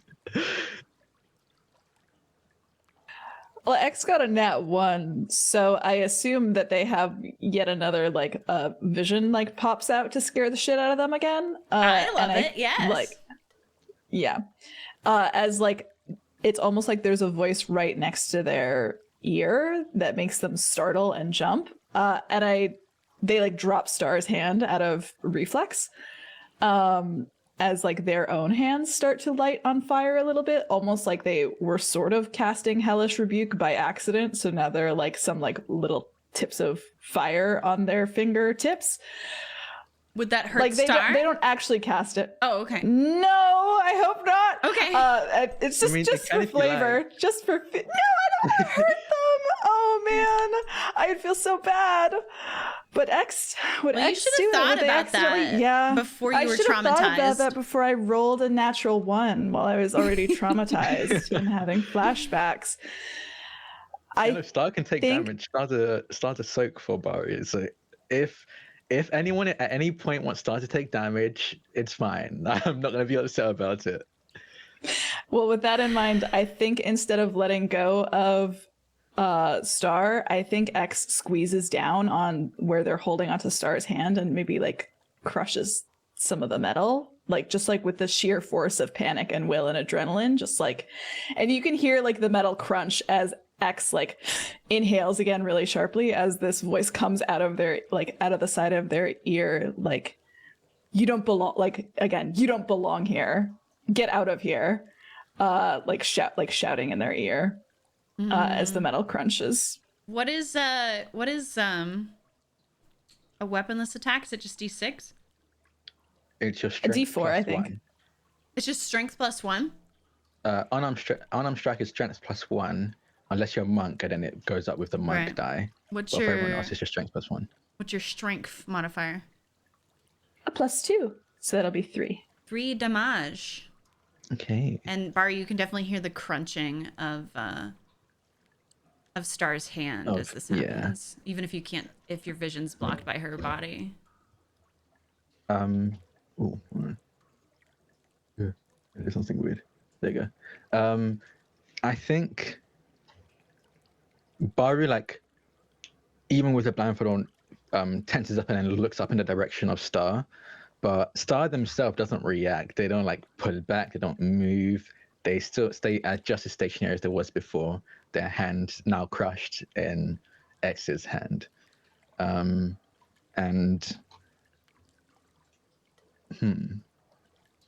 I think I just hold on tighter to Star's hand. I don't say anything. I don't do anything. I just hold on tighter. Okay. Sarah, you're kind of caught in the middle of this. Are you just gonna push forward, or what you doing? Yeah, I think I definitely move out of the way so Stag can go, but I think I follow very quickly behind because I'm pissed.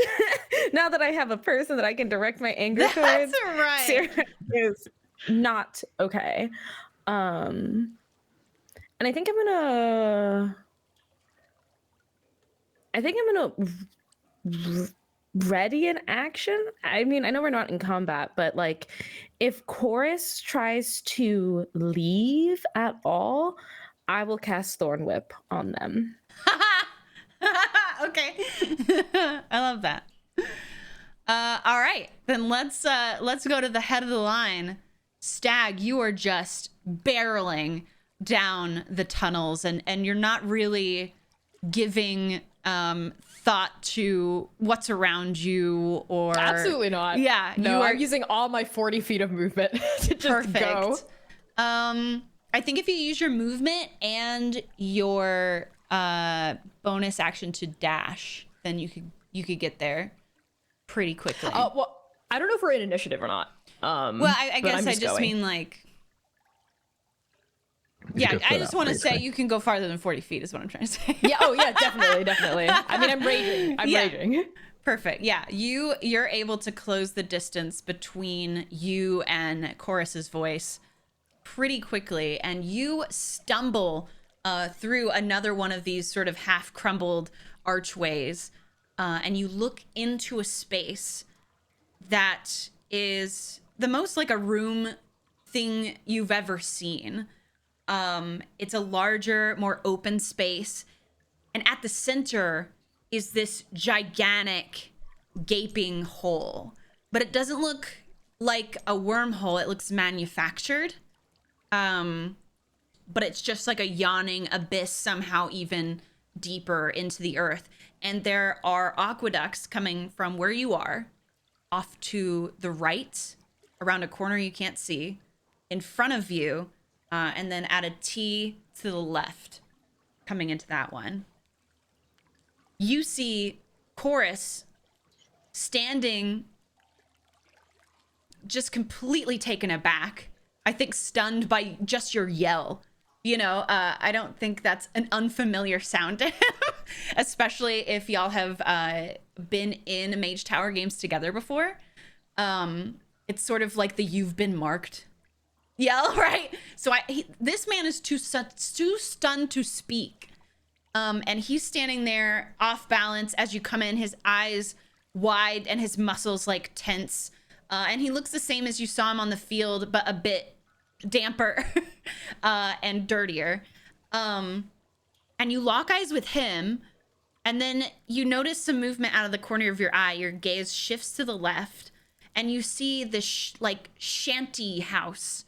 It's made of just like again slapdash bits of wood. It's strange that it has any sort of structural integrity at all. And then there's like a tarp over the top, and then a shower curtain, like a really faded shower curtain for the door, and then like the crappiest patio you've ever seen on the front. And the patio goes right to the edge of the yawning opening in the floor. And there's a figure sitting there with one leg up to their chest and one leg dangling down into the abyss. And you can tell by the leg that this is an Aarakocra, a bird person. You can see the talons on the end of their claws on their left foot. And you follow that up, and you see that they're clothed in black and brown rags of leather and strange, like haphazardly quilted fabrics. And they have a hood that is so far over their head that you can't see their features, but only the tip of their like cracked beak. Cracked like a tooth almost. And they don't move or say anything either.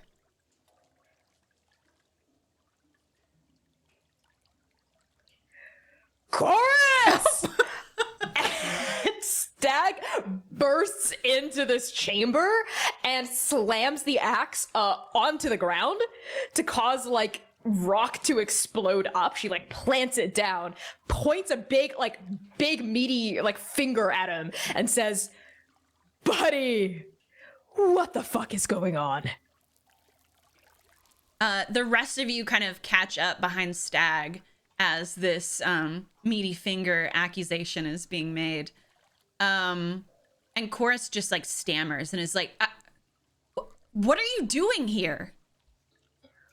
What are we doing here? Oh, Zero, Hex, Maru, I don't know, what are we doing here? What might we be doing down here at the bottom of everything? Could it be perhaps, Chorus, just a perhaps, that a worm burst onto the battlefield during our very rousing game of Mage Tower, which, by the way, you were losing in a very sportsmanlike way, might I add. Cheating. That's we're gonna table that.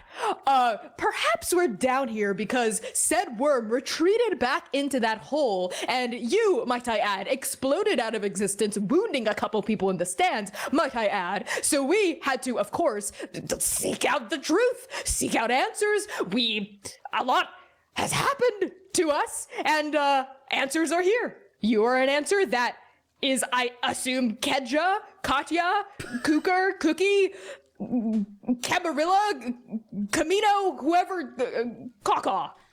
Kleka. Not the voice I expected. Kleka. Yes. Hello, Kleka. Wonderful to meet you. I am Stag. These are other people. What is happening? Chorus seems to be shaken out of his stupor a little bit and is just like, why do you always have to be the center of everything?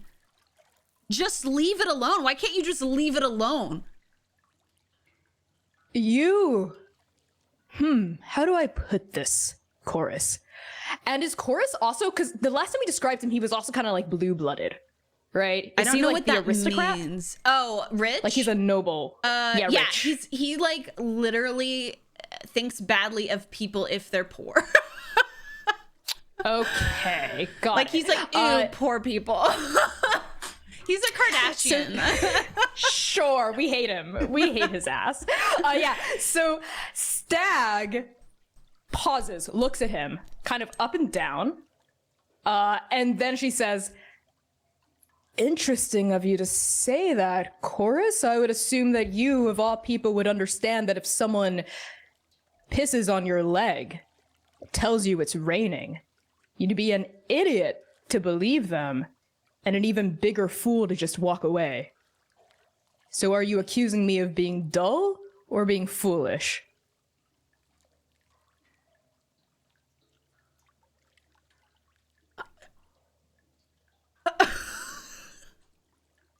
I think he's speechless.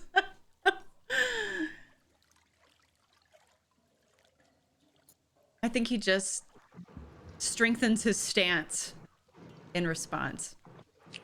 A worm exploded out of the ground, hurt members of our team.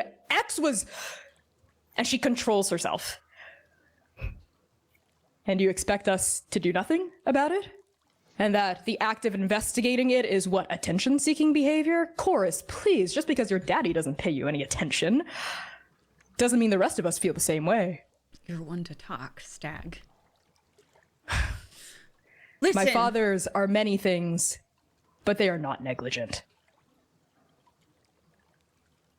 I'm not saying you're attention seeking. I'm just saying, you know, it's okay to let sleeping dogs lie. Like, not everything has to be your business. It was a worm, not a dog. Also, where did you find this one? This is nothing to do with X and everything to do about you.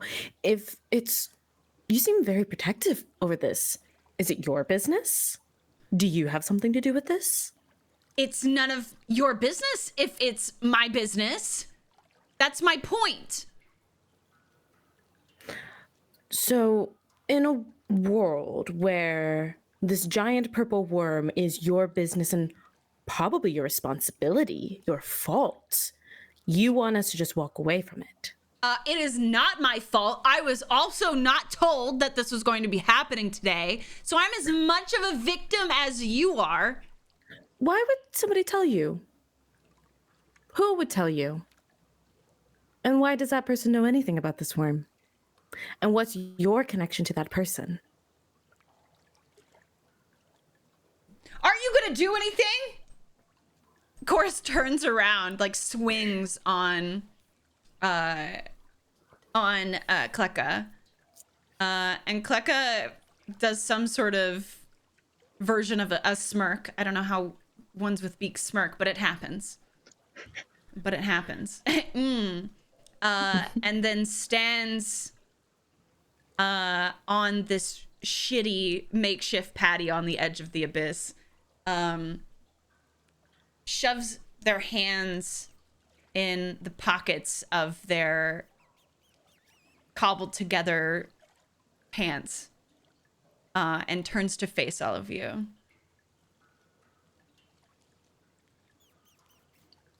This really is no concern of yours. How far away are the two of them? I think Stag's the closest and probably 20 feet? 20 Okay. feet between Stag and Chorus. And then maybe like 40 feet between Stag and Kleka. Okay. I mean, let's see if this works. I think I described when Bari was thrust into this, for lack of a better term, acid trip. I kind of described the feelings as a Russian nesting doll, where it was guilt and sadness and anger, and guilt and sadness and anger, and each layer was being put on over the other to protect the lower.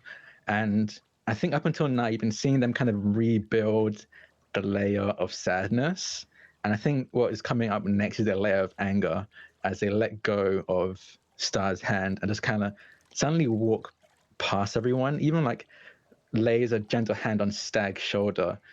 Doesn't like push them, but like you can tell that they want you to step aside as they walk to close the gap a little bit between these two figures and us. And they, through this blindfold, you can see the snakes they've been awake for a while now, but they've had their eyes closed. Bari just goes, "You're going to answer our questions." And they're going to remove their blindfold, and I'm going to use petrifying gaze on the two of them. Oh, you can use it on two people? Anyone that can see me within 30 feet, they have to roll a constitution saving throw. It's like a cone, a 30-feet cone. Okay. The hood is still over Kleka's eyes, but I'll allow it for Chorus. Okay. So you have to make a con save. As when they remove the blindfold, you see, originally Bari's eyes are golden with a red rim around the pupils. But it seems like almost like the silver's been broken and that red has been leaked into the sclera of the rest of their eyes. So now it's red with golden irises as they stare. One time that happened to me when I pooped too hard. That's a true story. I rolled a 10. Or I got a 10 total. They fail. And you see their muscles tense up all of a sudden, and you see a thin crust of stone begin to form. And they can make another save at the end of their turn, and if they fail, let me check how many times. Okay, so I'm only level 6, so this keeps going on for 1 minute until they succeed on the con save. So it keeps going. Every 6 seconds they have to roll again, basically. High or low, Drac?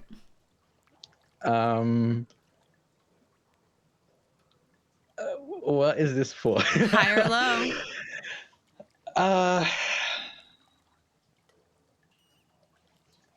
Low.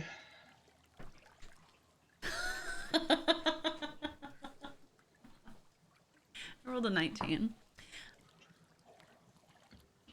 You do this. You see, Chorus is about to yell something else out, face stricken with anger, when the last of that petrification creeps up his face and stops the sound coming from his mouth. And if you recall, Chorus is standing on the lip of the bottomless abyss. And the movement remaining shakes his statuary figure just enough to tip backwards. I cast Thorn Whip. Yep. I cast Thorn Whip. Yep. He's not trying to run away. But he's tipping away. He's getting away. Get away. He is leaving. You the said area. running away. He's definitely not running away. Can I try to grab him?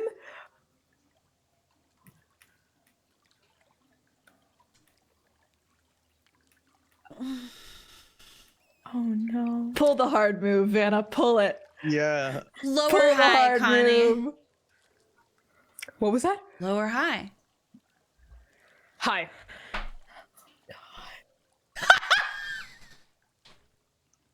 Oh boy. I rolled a 3. You do try. Your arm lashes out and hooks out to grab the edge of his petrified shoulder. But the only thing you do is give him the slightest push, ensuring his fall. And you hear the strange empty noise of something falling. The hole is 15 feet in diameter. When he's falling, he's not touching anything. So you could just hear that whistling emptiness as he goes down and down and down. And then he shatters.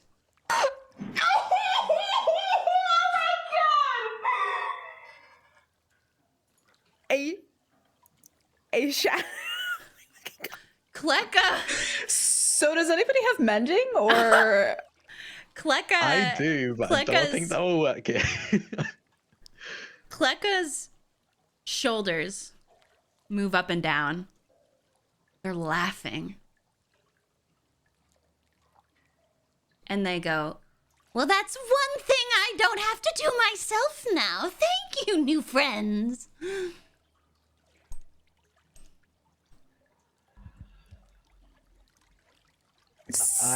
Bo staggers backwards. Like I don't think they expected this. The petrifying gaze has never fully petrified anyone before. So they kind of stagger back, and all of that anger immediately disappears, and they hurriedly scramble for that handkerchief to wrap around their eyes again. Stag has run to the edge of the pit and is like looking over at the bottom and is just going, Chorus? Chorus! Chorus, stop sticking around! Chorus! I don't think he's going to answer.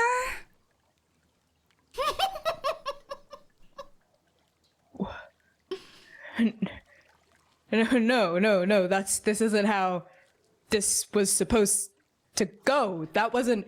He's fine. He can be fixed. He can be fixed. This is Strixhaven. Anything broken can be fixed.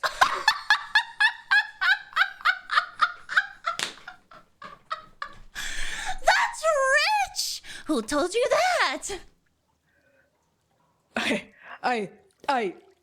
Zero, you're a Witherbloom student, right? You can just like glue statues back together and then depetrify them, right? That's a thing that happens.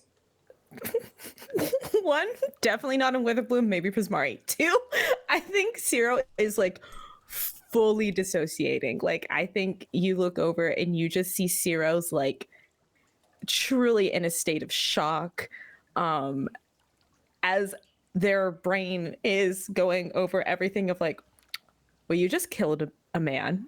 We just all worked together, it seems like, to kill a man. Did I do anything? Am I an accomplice? What does this mean? I'm gonna get kicked out of school. Wow, I'm gonna get kicked out of school. And just like fully, just everything is processing in their mind. That's their train of thought. So you just see Zero like error 404, just like not here. Stag sees the empty gaze on Ciro's face, and this is the first time since Stag's known Ciro for years, I would say, right? Like, because we went to undergrad together, presumably, that yes. Ciro has not had a immediate witty response, or like been able to fix something, or been able to be like, you know what, I'll deal with like the drunk boar at like the party door, right? Like, I'll handle it. Like, this is the first time in Stag's life that the person who usually handles some of Stag's messes is unable, like, has no response. The mask so Stag has also shattered. Yeah, the mask is gone. So Stag sees that, still holding her. Her axe has been left in the ground, like a couple feet back, and she just falls silent. and like shrinks back. And it's X who finally starts moving, I think. X is no stranger to people dying. In a way, this doesn't actually move them at all. It centers them, even. As they hear chorus shatter, they thumb over a particular line of sigils down their bow, hold it close to their chest, and they're standing next to Star, like behind everyone. They like bring it to their lips.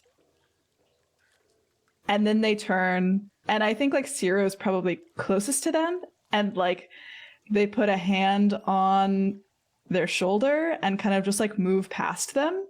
And they are going right for Kleka, walking up to them silently and slowly. I need everyone to give me a perception check. Is this okay, see? Absolutely. 15. Perception. 15. I'm gonna roll with disadvantage because I don't think I'm okay. It is Oh, a it's very I think I should roll high. a It disadvantage is a as very well. high number. So yeah, 7. Still 15. So I totally got it. 7. okay. You don't notice anything.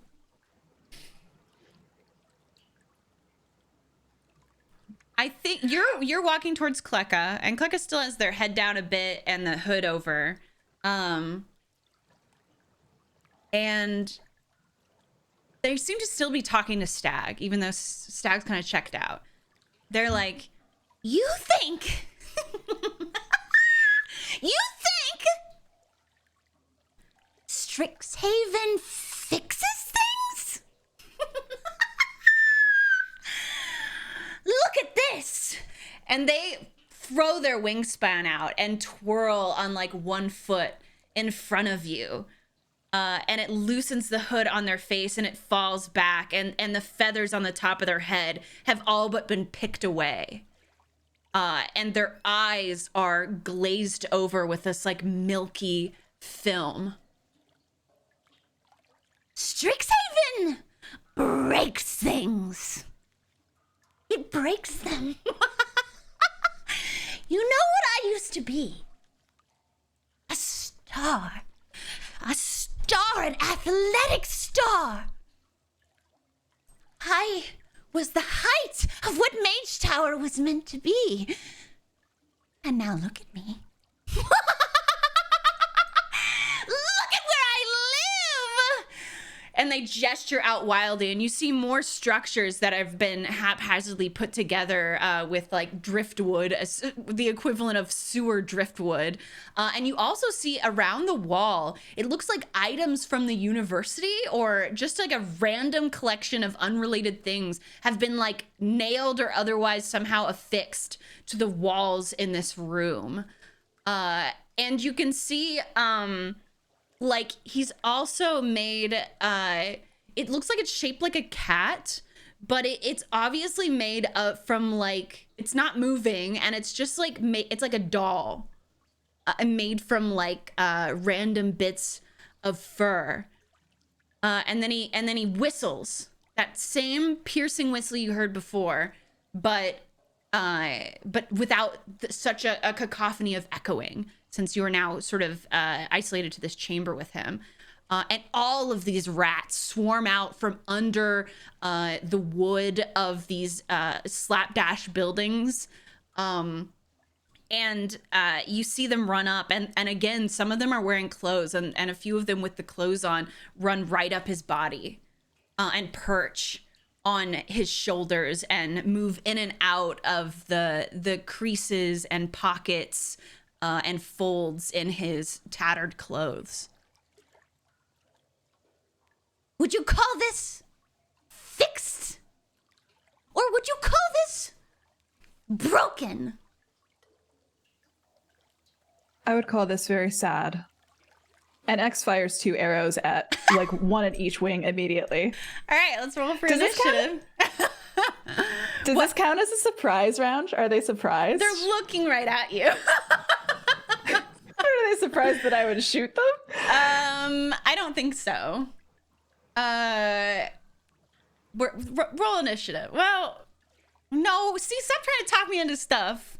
You know I'm impressionable. If What's I blink everybody enough got? times with my long eyelashes. Oh shit. Okay, yeah, you get a surprise round. No, I think if you were even coming from behind him or something like that, yeah, or if you had stayed hidden or even changed forms maybe, but you are just like right in front of him and you were walking towards him. So Fair enough. I don't think Fair so. enough. But we can enter initiative. We can enter initiative. What did everybody get? Liv? I got 15. Baru? 22. C? 19. Just in time for initiative. Oh God, I did not do well. I almost rolled 6. for chorus. Wow. Vana. Hilarious! That's so funny. Oh! What'd you get, Connie? 6, a sexy 6. A sexy 6. Yeah. A 60, if you may. All right. 60. Baro, you're up. Oh, I'm trying to figure out where Burry is right now mentally.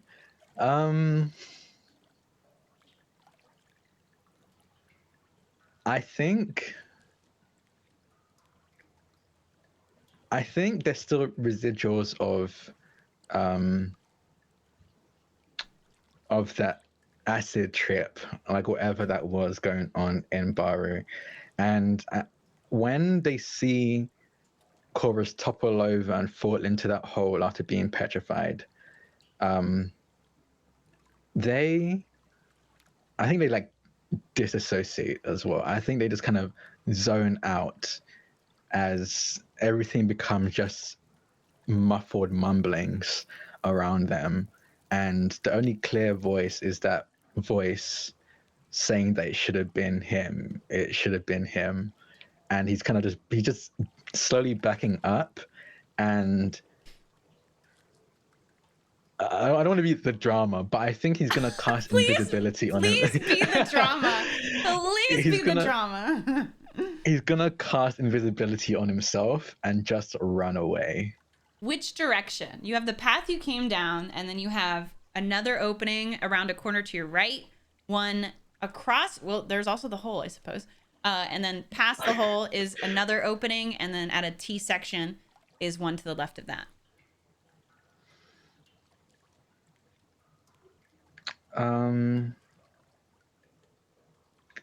I don't think it goes back the way we came. You also, well, give me a perception check at disadvantage. Okay. Since you're kind of freaking out. Yeah. Okay. So that was 17. That's pretty good. At disadvantage?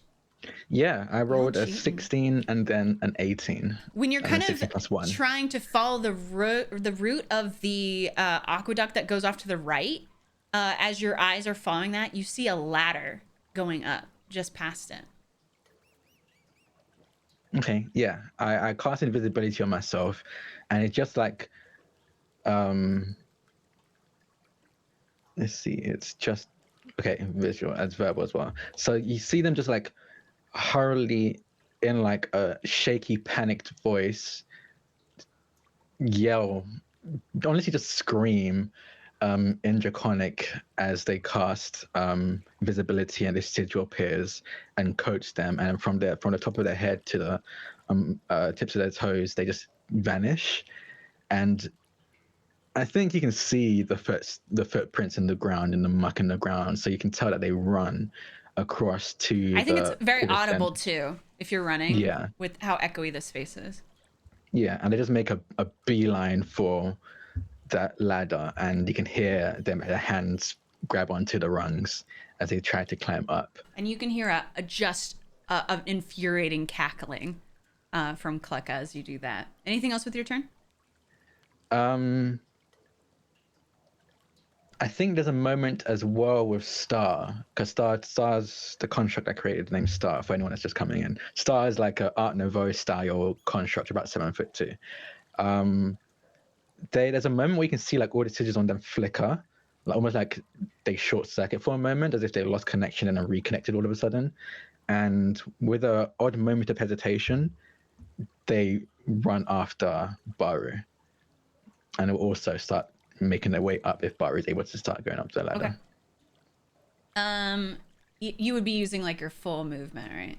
Yeah, full Let's movement. see. I've already used my action for invisibility, so I can't dash, but I can use my full Oh, so you can move like Movement. 30 feet? 30 feet, yeah. Yeah, you make it to the aqueduct that's coming from the right. And there's a small makeshift bridge that goes over it, but you're not able to make it to the ladder. You'll good. need about... Oh, good. You'll need another go of movement to get there. Okay, all good? Yep. Connie, I need you to make an animal handling check. Oh my god, what? No, my rat! No, spat rat! No! Can I have advantage Yes, because yes, they've been yeah. eating my crumbs? Yes, and they're very stoned, and they love you. Come on, spat If rat. this is the worst betrayal known to man. Top 10 anime betrayals, let's go. That's a 16? Yeah, there's I think a moment where's Spat Rat right now? In my pack with the crumbs. Okay, so I think there is a half-hearted scrambling that you can feel just lightly from inside the pack. But Spat Rat, for a reason I'm sure is a mix of being totally fucking faded and also love at first sight, gives up pretty quickly. Yeah, I think even maybe the jostling of Spat Rat is what starts to bring Stag back into her senses as she's realizing shit's starting to pop off, and she just goes, Spat Rat, wait, and she like smooths her hand over like the wiggling pouch to calm the rat down, and in doing so, it calms her down too. Why am I gonna cry? I love them. Perfect. I love Stag and Spat Rat forever. Carve it in a tree and send me a picture. So yes, you and Spat Rat stay united. But that piercing whistle that roused the other rats, you see this is a layer action for any of the DMs out there. We're in a what? We're in a lair? We're in a lair? You're in a lair! This is Kleka's home. Kleka surrounded by the hundreds of rats. Some of them crawling all over his body and through his clothing. He just does a simple gesture. Just goes like this, and the rats instantly dive off of his body and start rushing through the thick of all of you. And moving forward, the terrain is considered difficult. And on the top of every turn, you need to roll a d6 and take that amount of piercing damage. Okay. What's your bonus to Dex? X? My bonus to Dex is a +4. Okay, yeah, you go first. Excellent. All right, I am going to use my last spell slot to pop Spell up slot. a hunter's mark. Spell slot. No, my spell Spat Rat to get a hunter's mark off, and I think as a bonus action, and we see like X's face, which is now this like finally like this perfect mask of clarity and focus, as like their pupils almost widen and that little like ring of white kind of gets really, really, really thin, like it's a single strand of gossamer thread, and they like pull back on their bow and they're gonna loose 2 arrows immediately. So that's going to be, the first one is a 18 to hit. Yes. Okay. And I'll just roll for the second attack right now as well. That is a higher than a 19. Well, then yes, Or I higher than- imagine it does hit. Doesn't it? Excellent. Okay, so forgive me while I have to do math. So that's going to be I will never forgive you.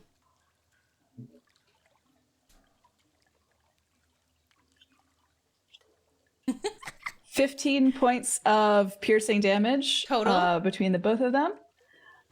Yes, total between the two attacks, and an additional d6 of an additional d6 of piercing. Why? And do I get my sneak Why? attack on this? Wait, why? Because of Hunter's Mark. Oh. Hunter's Mark gives Is an that a bonus additional action? because I have. It is my bonus action, and I get 2 attacks because of Dread Ambusher on my first turn. Disgusting. I know, I'm stacking it then, and they. You don't get sneak attack because they're not engaged with anyone right now. The rats are. That's what's fair. the d6? The d6 was from. No, what did you get on? the What did you D6. roll on it? Oh, a 6 on the d6. Oh, yes. That's disrespectful, isn't it? It is. Shit. I thought this would and last X is- longer. As X is aiming specifically, like in between, like if there are rats swarming all over this person's body, they're aiming between the rats and they're going right for like a wing joint, like on both hits, like one wing joint on one side and one wing joint on the other. That's where they're aiming. It's a little hard to discern because Kleka's just covered in rags. This is just a dirty rag man. But you get an approximation absolutely and hit your mark. Anything else with your turn? X, like as they loose those 2 arrows and they like fly true, they say, "Not broken or fixed, but very, very sad, isn't it?" Is this what they say with their free turn as talking? And he responds, It takes grief to know grief, doesn't it? rips the arrows out of his wings and throws them on the ground. They're immediately swarmed by rats that just immediately devour them with their tiny little teeth and disappear. Now it's Kleka's turn.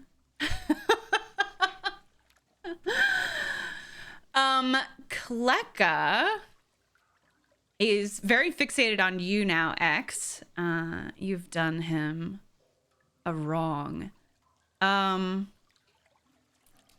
he's going to cast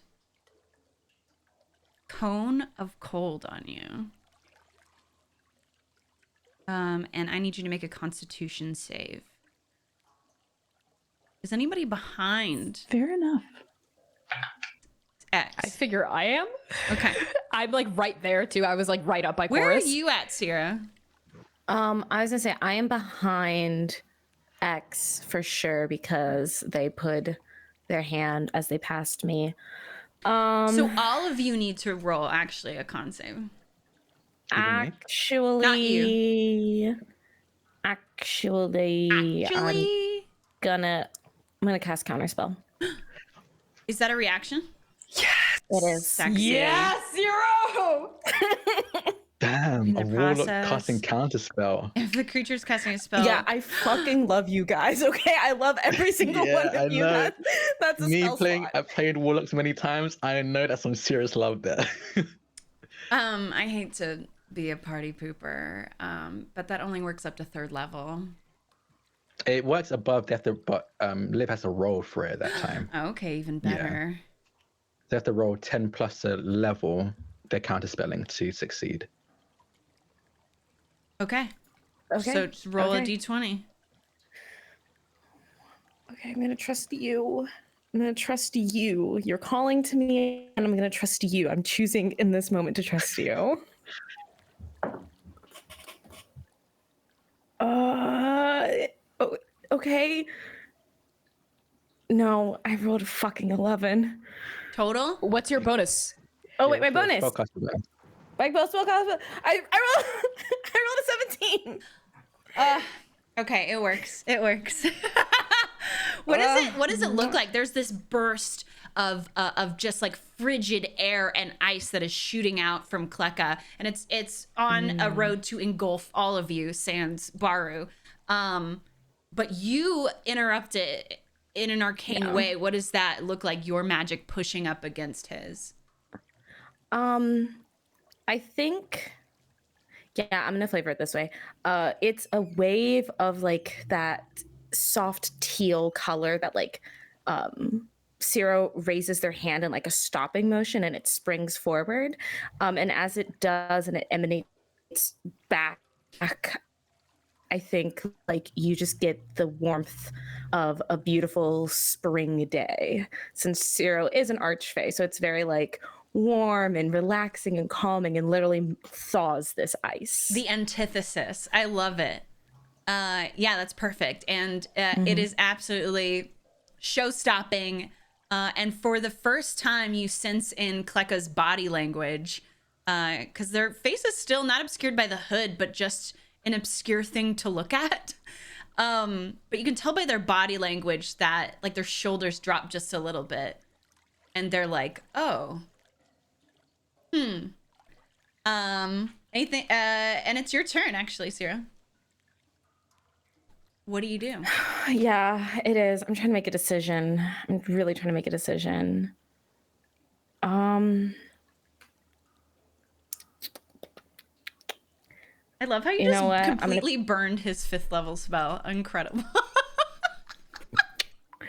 I'm trying to decide if I want to burn the last of, like, I'm going to burn the last of my spell slots. How do I want to do it is the question. Attack I want to this go bigger. bitch. Tear the bitch apart. Tear the bitch apart. We can have the stag go before you too if you want some more time to think on it. No, I'm doing it. Okay. Connie's gassing me up, and I'm highly impressionable. I'm going to cast Witch Bolt at a 3rd level. Okay. What'd that do? Bitch. It does nothing because I rolled a 9. No. Wait, hold on. I'm thinking maybe you roll with advantage because of how impressive that counterspell was. Vana, you're the kindest GM in the world. You're just like, holy shit. You know what I mean? Like when you do something cool and you're like, literally, I'm God, and I don't know what any of you have to say about it, and I don't care. Yeah, there we go. Oh no. It was. Don't tell me it was worse. Wait, We tried. I think I'm tired of your dice. Then maybe the narrative is you just use so much of your magic up in that counterspell, because I think even maybe that was a much more powerful spell than you were anticipated. Like maybe you've seen Cone of Cold, but that was on some other fucking level. And it took a lot more out of you. I pushed myself very hard for that one. I think so. Yeah. Anything with your bonus or free action? With my bonus action, I'm just gonna make myself feel better and cast a magic stone on the stones. What does that do? You keep casting it, and I actually don't know what it does. It's like it's giving me ammo, essentially. Like if I was to shoot the stones, they'd be stronger. It's like pebbles. You can turn pebbles into magic stones for bonus action, and as an action, you can throw those stones, and it deals magic damage, which I think is like 1d6. So you have to have pebbles around? Oh, do I not? I think you have to. I think it has to be like. I have to have stones. I've but like hear me out. I just want to throw your pitch. stones. What if they're rats? Rats? Yeah. Please. Yes, and okay, cool. Your magic stone is magic rat, and three of the rats that are absolutely scrambling at your feet and are and you need to take a d6 of damage. I forgot. From the rats. Also, X does. And not 5 points of damage. Did you already take yours? See?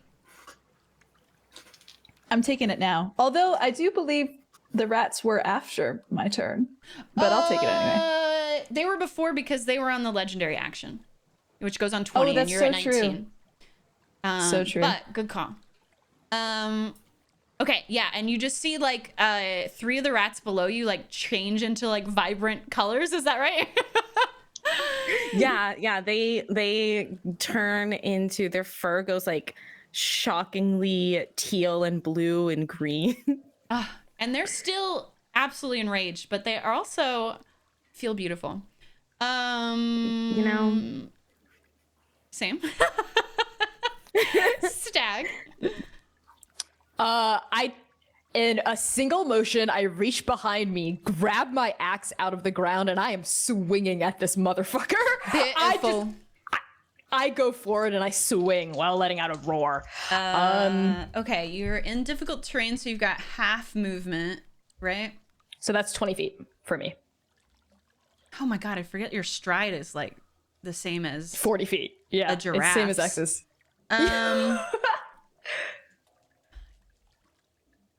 Yeah, you're able to get there. Okay. Go ahead and make your soin. But that's all your movement. That's fine. Would a 12 hit? It would not. Okay, I have 2 attacks. I'm gonna go again. What the Yo, what the fuck? Okay, so I rolled 2 7s because I have an advantage on my first turn, and then 2 6s. Can that count for something? I go progressively worse. Can that count? Because I just straight up wouldn't hit this guy. Okay, that's fine, I guess. Just hold on. Okay. That's 4 attacks that don't hit. Hold on. Just hold on. How badly do you want to hit this guy? Really bad. I want to get this guy. So what are you going to give me?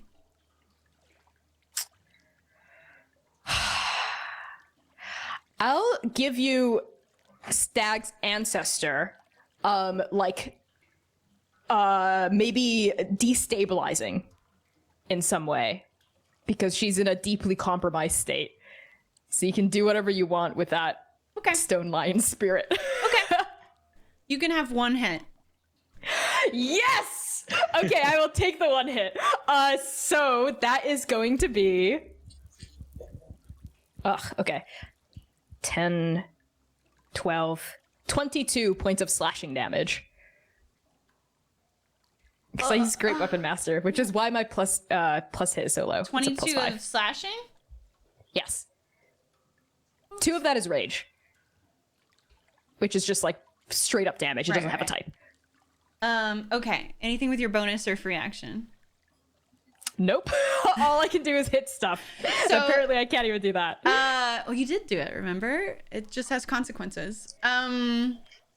You just sort of, how do you bring that attack down on him? You run up to him, that rage building. Yes, Stag leaps up into the air, like maybe like 3 feet above the ground, atop of the sea of rats, and just sort of like arcs down in this perfect crescent of violence and slashes down. I think it's just a single slash is how I'm going to interpret that. Like a single cleave downward, trying to get this Aarakocra from the right side of their shoulder all the way down to the left side of their navel. Like just a single slash. Yeah, you do that and it cuts even through the cloth. You can see the blood spilling out from the gash in Kleka's chest.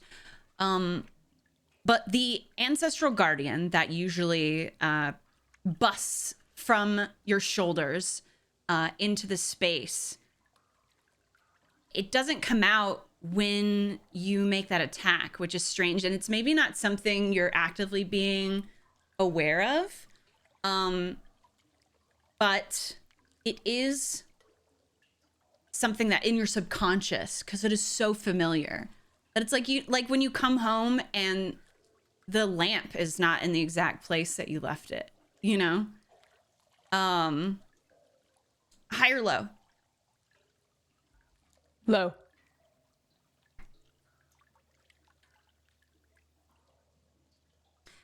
There's a beat. And then malformed, this ancestral guardian in the shape of an ancient statuary lion bursts out fragmented and wrong from your back. And this time it isn't sealed to you. It's pushing its paws down on your shoulders and ripping itself away from you. and it's standing next to you. It takes its hands, whips you around, grabs you by the scruff, and holds you over the abyss, dangling and looking into your eyes, saying nothing, doing nothing, the figure glitching and jerking every couple of seconds.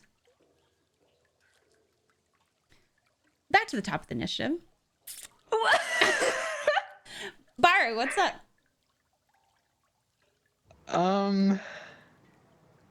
Fuck.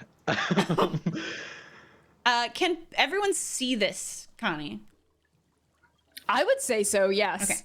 Okay. Stag is absolutely bewildered and a little scared. This has never happened to her before.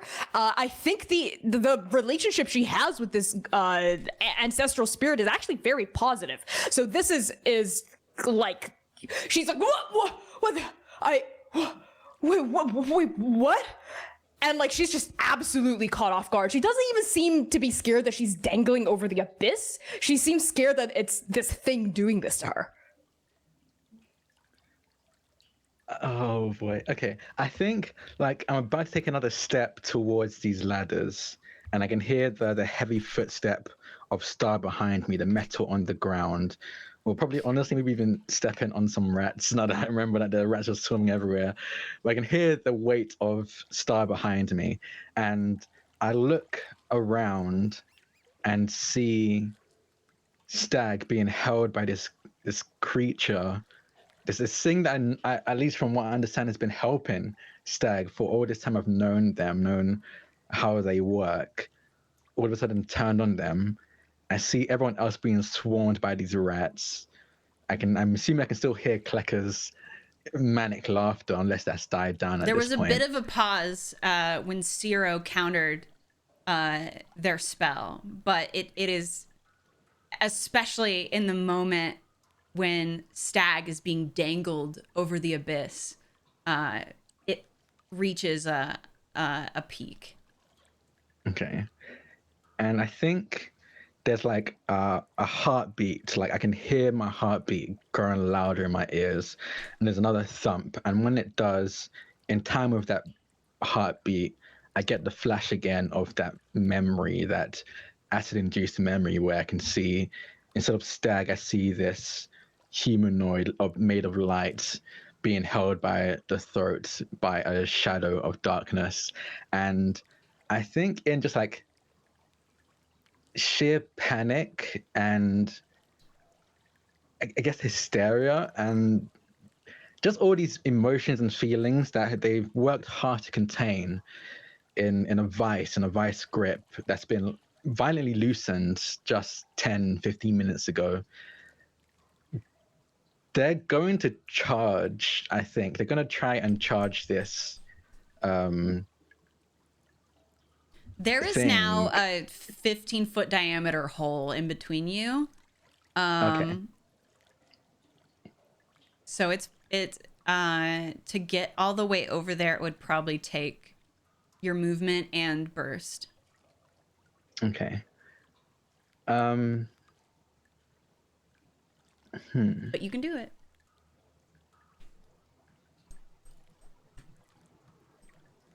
Okay, I have an idea. Sort of, kind of. I need to hear your thoughts on it first, though. Can I switch turns with Star? Can Star go before me? Really what I need to know right now is basically the resolution to leave or return.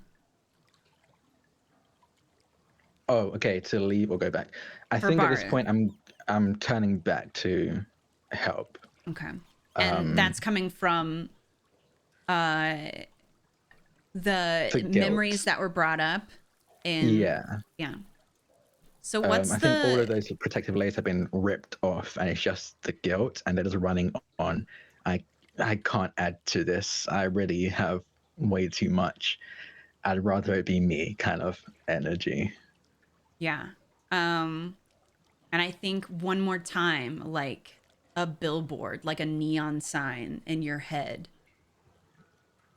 there's a string of words that says, "It should have been you." And we hear Kleka cackling at Stag as Stag grips at the paw, gripping on to the front of them, and their feet dangle helplessly over the hole. And Kleka says, I told you! Strixhaven breaks things! and then with that, he pitches back his head, and you can see the full stretch of his mouth as the top and bottom of his beak separate to what should be an impossible degree. And something begins rumbling out from inside of him. And that's where we're going to end our session. Thank you all so much for tuning in. I really appreciate it. This was episode 4 of Higher Education. Let's go around the horn. Everybody say who you are and where they can find you. C, you want to start us off? Oh my god. All right. Hi, everyone. My name is C. I use they, them pronouns. You can find me making very trans, very gay dice. You can find me making very... You can't actually find me doing that. Just lying? That's cool. You can find... I'm lying. Hello.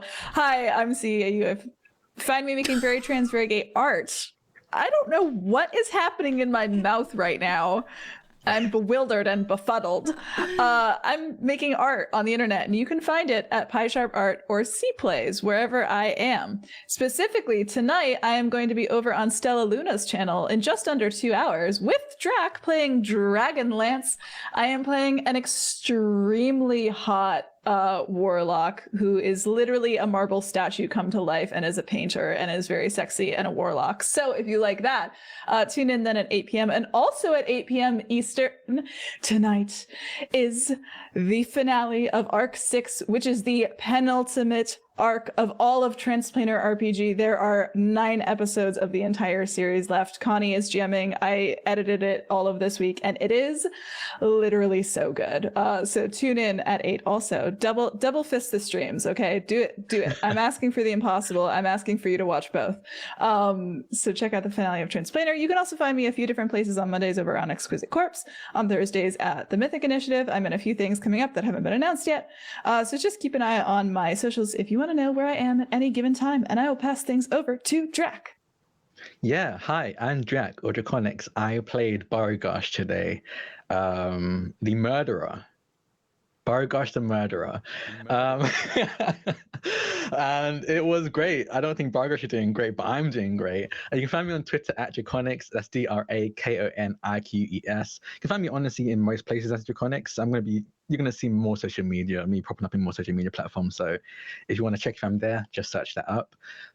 Like C said, I'm going to be over on Celina's channel at 8 p.m. Eastern. And Dragonlance Shadow of the Dragon Queen one-shot. Well, I'm playing a Goliath warlock. Yeah, C and I are both warlocks. A very sexy Goliath warlock. And I'm very excited. It's going to be good. The cast is good. That's Stella Luna on STELLALUNA on Twitch. God, what else? I'm also on Exquisite Corpse Presents every other Monday, also with C, causing chaos. And funny enough, I'm a murderer there as well. Yeah, so I think there's a theme going on here. But I don't know, there's more stuff probably happening, but I'm still spiraling. So, Oh God, I hope not. in really. a good way. I'm spiraling in a good way. This is what I came here for. So I'm gonna throw it over to Liv. Hello, everyone. I have been playing Zero, the most generous warlock. Good God. You can find me on social media at liveinAday. I use she, they pronouns. Cutest girl, cutest pal. Best person on the internet. Maybe? I don't know. Is that really a title I want? I need a rebrand. Anyway, I am doing quite a lot this month, actually. I know December is like the Friday of months, but I am doing quite a bit. I'm going to be playing a Delta Green 2-shot. I am going to be playing Thirsty Sword Lesbians with C and Stella Luna and a bunch of other super hot people. Hamna's there. I don't know. I'm going to die. I'm simply going to die. It's like all of my crushes in one game. And somehow I'm at the table. And then I'm also going to be doing a charity game this month. Super excited. Going to be playing in a Nutcracker inspired setting. One thing you should know about me, I fucking love the Nutcracker. So it's going to be a lot of fun. You should follow me on Twitter and social media, Hive, Tumblr, and I will promote those things there because I don't know the dates off the top of my head, but it's going to be a lot of fun. And I suppose it's me now. Oh, Hey, and Connie. everyone. I'll take that. Thank you. Spat rat coming in hot. I'm Connie. My pronouns are they, he, and she. I played Stag, Mystico, Gazul, Graves, they, she, big, angry Goliath barbarian lady with a charming smile and a lot of emotional problems. When I'm not here on higher education, I am the GM and creative producer for Transplanar RPG, which is an odd transgender POC-led dark fantasy D&D homebrew campaign set in an original non-colonial anti-Orientalist world based off various Asian mythologies. Our Arc 7 finale is tonight at 8 p.m. US Eastern Time right over on our Twitch page, which is Transplanar RPG. It is bonkers. It is off the walls. It is like truly ridiculous. Our crew is at the bottom of a miles deep chasm where they found a door. Just a door. And now they opened the door and they've walked past the door and horrible, beautiful things are happening. You should definitely tune in. Yeah, those are all my plugs. I am on Twitter, Tumblr, TikTok at ByConnieChang. That's BYCONNIECHANG. And I hope to see you all during our Arc 7 finale tonight. I'm going to pass along stuff over to Vana. Hi, hello, it's me, Vana. I've been your GM tonight. You can catch me here at twitch.tv/Vana, where I stream full-time, usually the Vigi games, except for Saturday, of course. I'm busy causing trauma right here. Other things you should check out, please go drop a subscription on whatever podcast service that you use to higher ed. It's all over our Twitter too, if you just want a direct link, and it's in the command right there. And make sure if you post about the show, use hashtag #HigherEdRPG. We'd love to see what you think about the show or any sort of like art or inspiration that comes to you because of it. And just really quick, here's once more, I know they said it, but here's some easy clickable things in the chat for you to go follow our cast on their social media. And check out the wiki over on Obsidian Obsidian Portal. To catch up if you just want to be all caught up for episode 5 next week. Same bat place, same bat channel. Y'all are beautiful. Thank you for the support today, and we will see you next time. Goodbye.